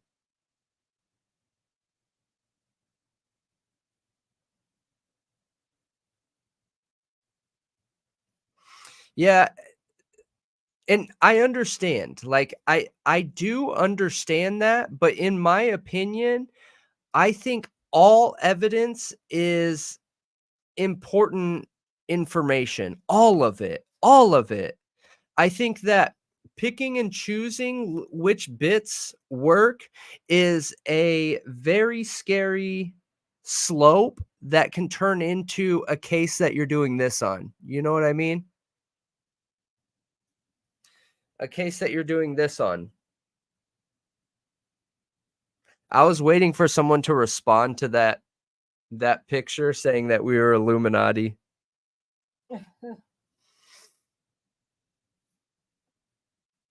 Yeah, thank you, Eric. We appreciate that, and we just hope to bring fair conversation, fair, open conversation. We want people to be able to come here that look, if you're one of those people that are super conspiracy minded, there's nothing wrong with that. Nothing wrong with that. The only time something becomes wrong or not okay is when you're harming another person, whether it's emotional harm, physical harm, mental, any type of mental harm. Like nothing like that's okay. Right. So if your opinion does something like that, there's probably a different way that you could conduct yourself, but we wanted to create a platform where everyone feels comfortable. Literally every theory, every idea, all comfortable here hanging out.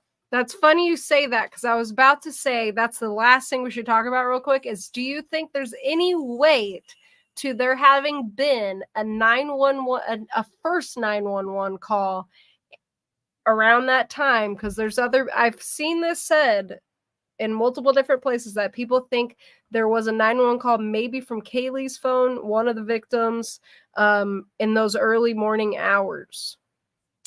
So there is no way to know, okay? A lot of people keep bringing up this idea of the Stingray and thinking that FBI could be behind that. I will tell you guys that with a $20 tool off of Amazon, I could do the same thing a Stingray would do by interrupting service. So could somebody be as knowledgeable as I am in the wireless industry and build that $20 item that interrupts phone service because they know they're going to commit a crime? Yeah, they could. That's realistic. That is not tin hat far out theory. It takes $20 and a little bit of rewiring to attach a big enough battery to offer a wide enough frequency to interrupt cell phone signals. So could something like that have happened? Yeah. Yeah. You think they're rescuing the case? A lot of people, I've seen some people say that it's interesting that the FBI are surrounding each of the main glaring issues in the case. The IgG, the cell phone pings, and also the car. The fact that they identified the car, apparently they're the ones that messed up that it was supposed to be this year to this year. Is it the FBI or is it Moscow PD putting off blame on the FBI? I think it's Moscow putting off blame on the FBI. Me personally. Because you have to remember that law enforcement have their own set of politics. And a lot of times local PDs do not like FBI in on their case. From what I know. And which that is strange, man, because the FBI has entire science wings behind them. Yeah, but when the feds come in, you got to do everything to the T by the book is usually what the thing is. Is they don't like them in on the case because it's just politics within law enforcement. That's just what I know from what I know. It sounds like a whole bunch of dumb ego. It does. Absolutely. Because the goal should be justice. Yeah. We get the guy that committed this crime.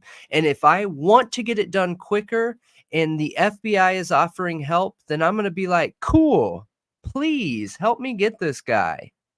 Yeah, I think Steve G would have told us also if there was a 911 call. But I am hearing that there was a 3 a.m. hang-up call. Now, was that to 911? I don't know. I'm not sure. And how did this rumor even get started, Somebody asked me about Signal. And yeah, Signal's supposed to be untraceable. There's a few of them that are supposed to be untraceable, and you have your own number through there, and it's ran through like Wi-Fi and a data connection that's not through your cell phone. It's through the internet. Is that what you're meaning? That's a good point, J. Ray. That maybe Payne just stretched the statements of the FBI. I mean, but how could he be stretching and getting the car wrong? And Payne saying that he called up a cast member and the cast member verified that Payne got the cell phone data correct. What? Are you serious? There's no way, dude. No one could create a triangulation map from a call. Not possible. No way. I'm telling you. For at least 18 months when I first got hired in the cell phone industry, you guys, I had no idea which way was up. It is so much information.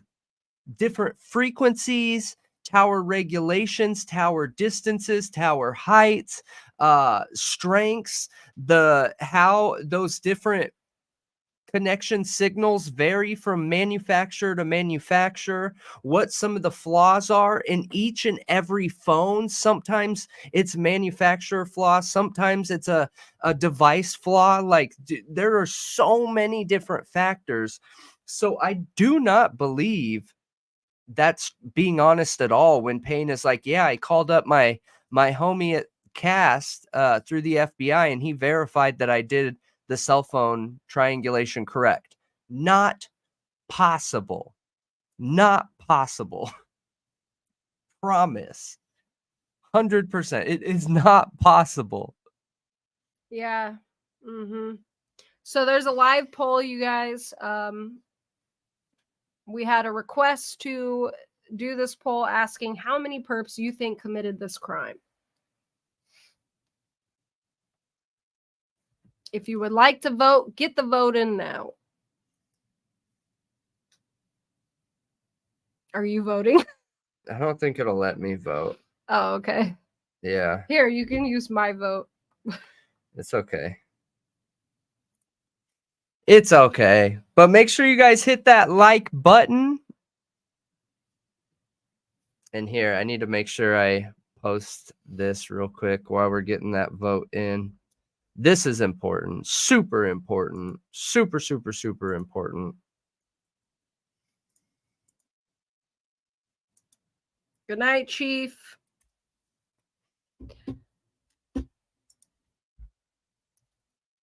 Me personally, I think it's 2, but I mean, that's just what makes sense to me. Yeah, maybe. I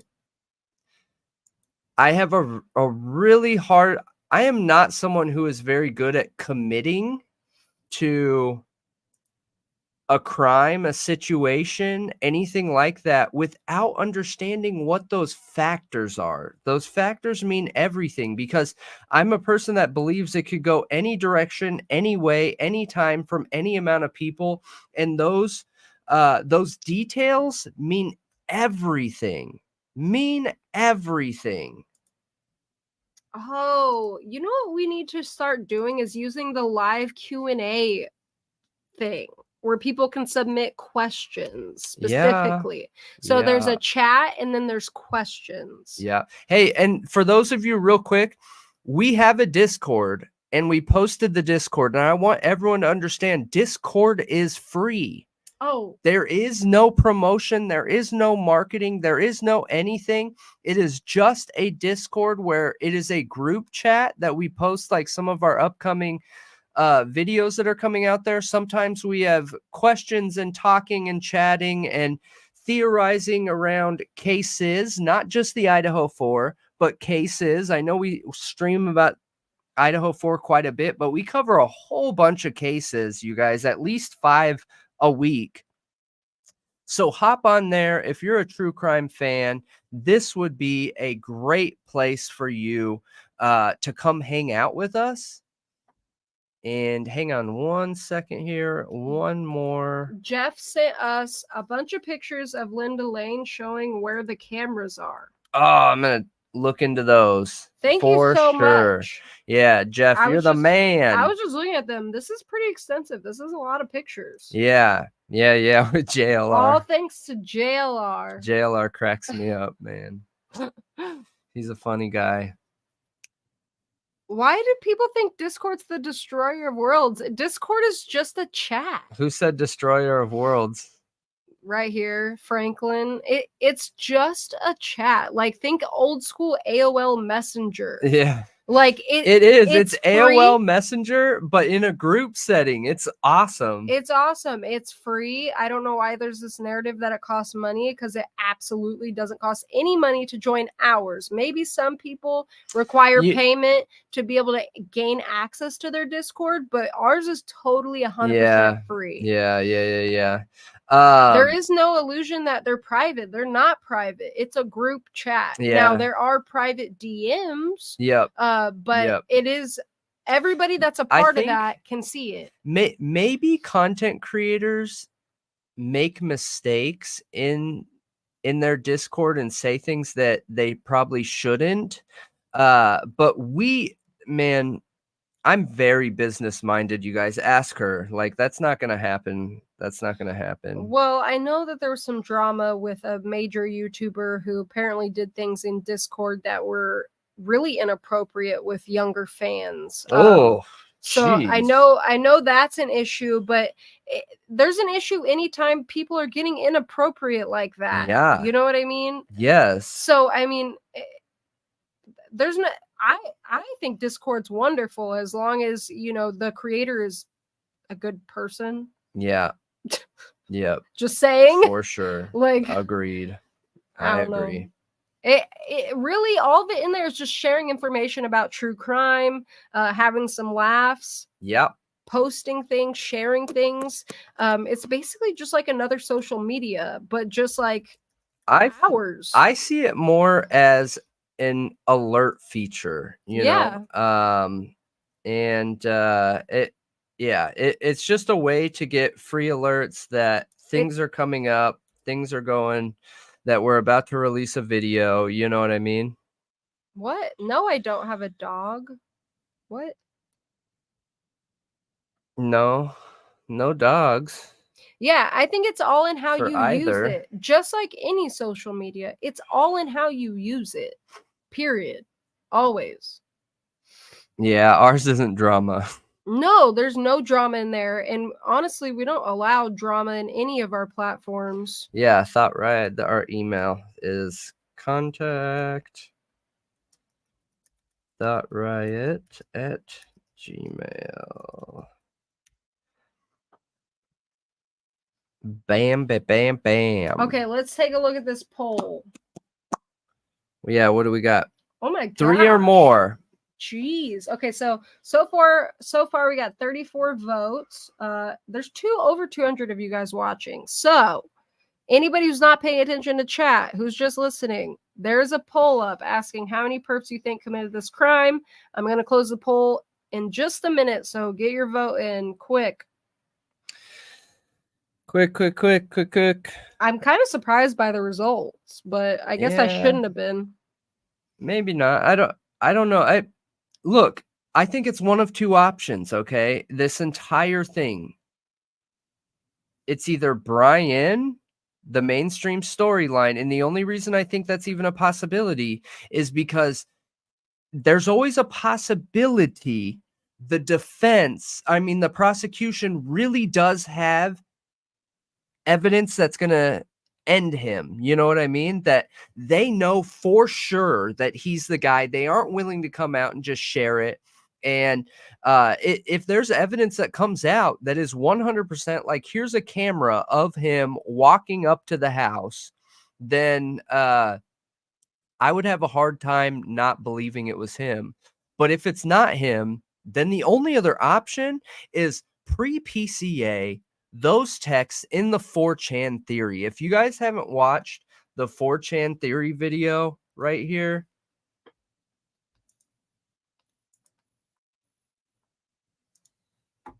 hang on. Do you think there's frats out there that you have got to watch this, because the texts on 4chan are pre-PCA and they knew things. What? I was just gonna say, do you think that there's even a chance that there's frats out there that really do human sacrifices? Yeah, I do. I think I don't know about frats, like college frats. You're thinking like, I don't know about that. Yeah, not college frats. I don't know about that. But there are maybe societies that do, like secret groups. Yep. Probably.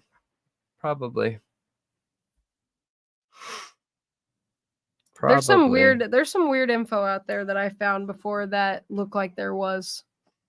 Yeah. It was in another country though. It wasn't in the United States. 1 lookout and 2 perps. I think that's a realistic it's possibility. Called hazing. I mean, hazing is absolutely a huge issue, and we have a video. 4chan part 2 is going to be coming out very, very soon, and we're going to get into more of that. We're diving deeper into these things. Yeah, we are. Absolutely. All right, everybody, and that is it. That is it for the True Crime Talk Show. J-Ray, I'm gonna have to send you something because you said, how did you know? I'm gonna have to send you something that I found a while back. I am going to do what I never did in the beginning. Make sure you guys check out our show on Spotify, Apple, Google, all the podcast platforms. We have 2 of them. We have the True Crime Talk Show and we have Thought Riot true crime and criminal culture podcast, where we talk about some of our experiences from our past, criminal involvement, and true crime from a criminal point of view. Yeah, it's awesome. We'd love any input, comments, ratings, likes, feedback. We appreciate all of you. And you are all Yeah. awesome. Yeah, absolutely. Let's end this poll really quick. Okay. End it. 1, 2, 3. End it. End. It's supposed to. Okay, so there's the results, guys. So 72% had 3 or more. One for one person is 13%. For 2 people is 13%. Interesting. That's very interesting. Hit that like button on the way out, you guys. We would appreciate that a whole bunch. And we appreciate all of you and all of your brains and thoughts for letting those thoughts riot, and theories and opinions. We love it. Love it. Love it. Yep. Thank you all. And to all a good night. And to all a good night. See you next time. later.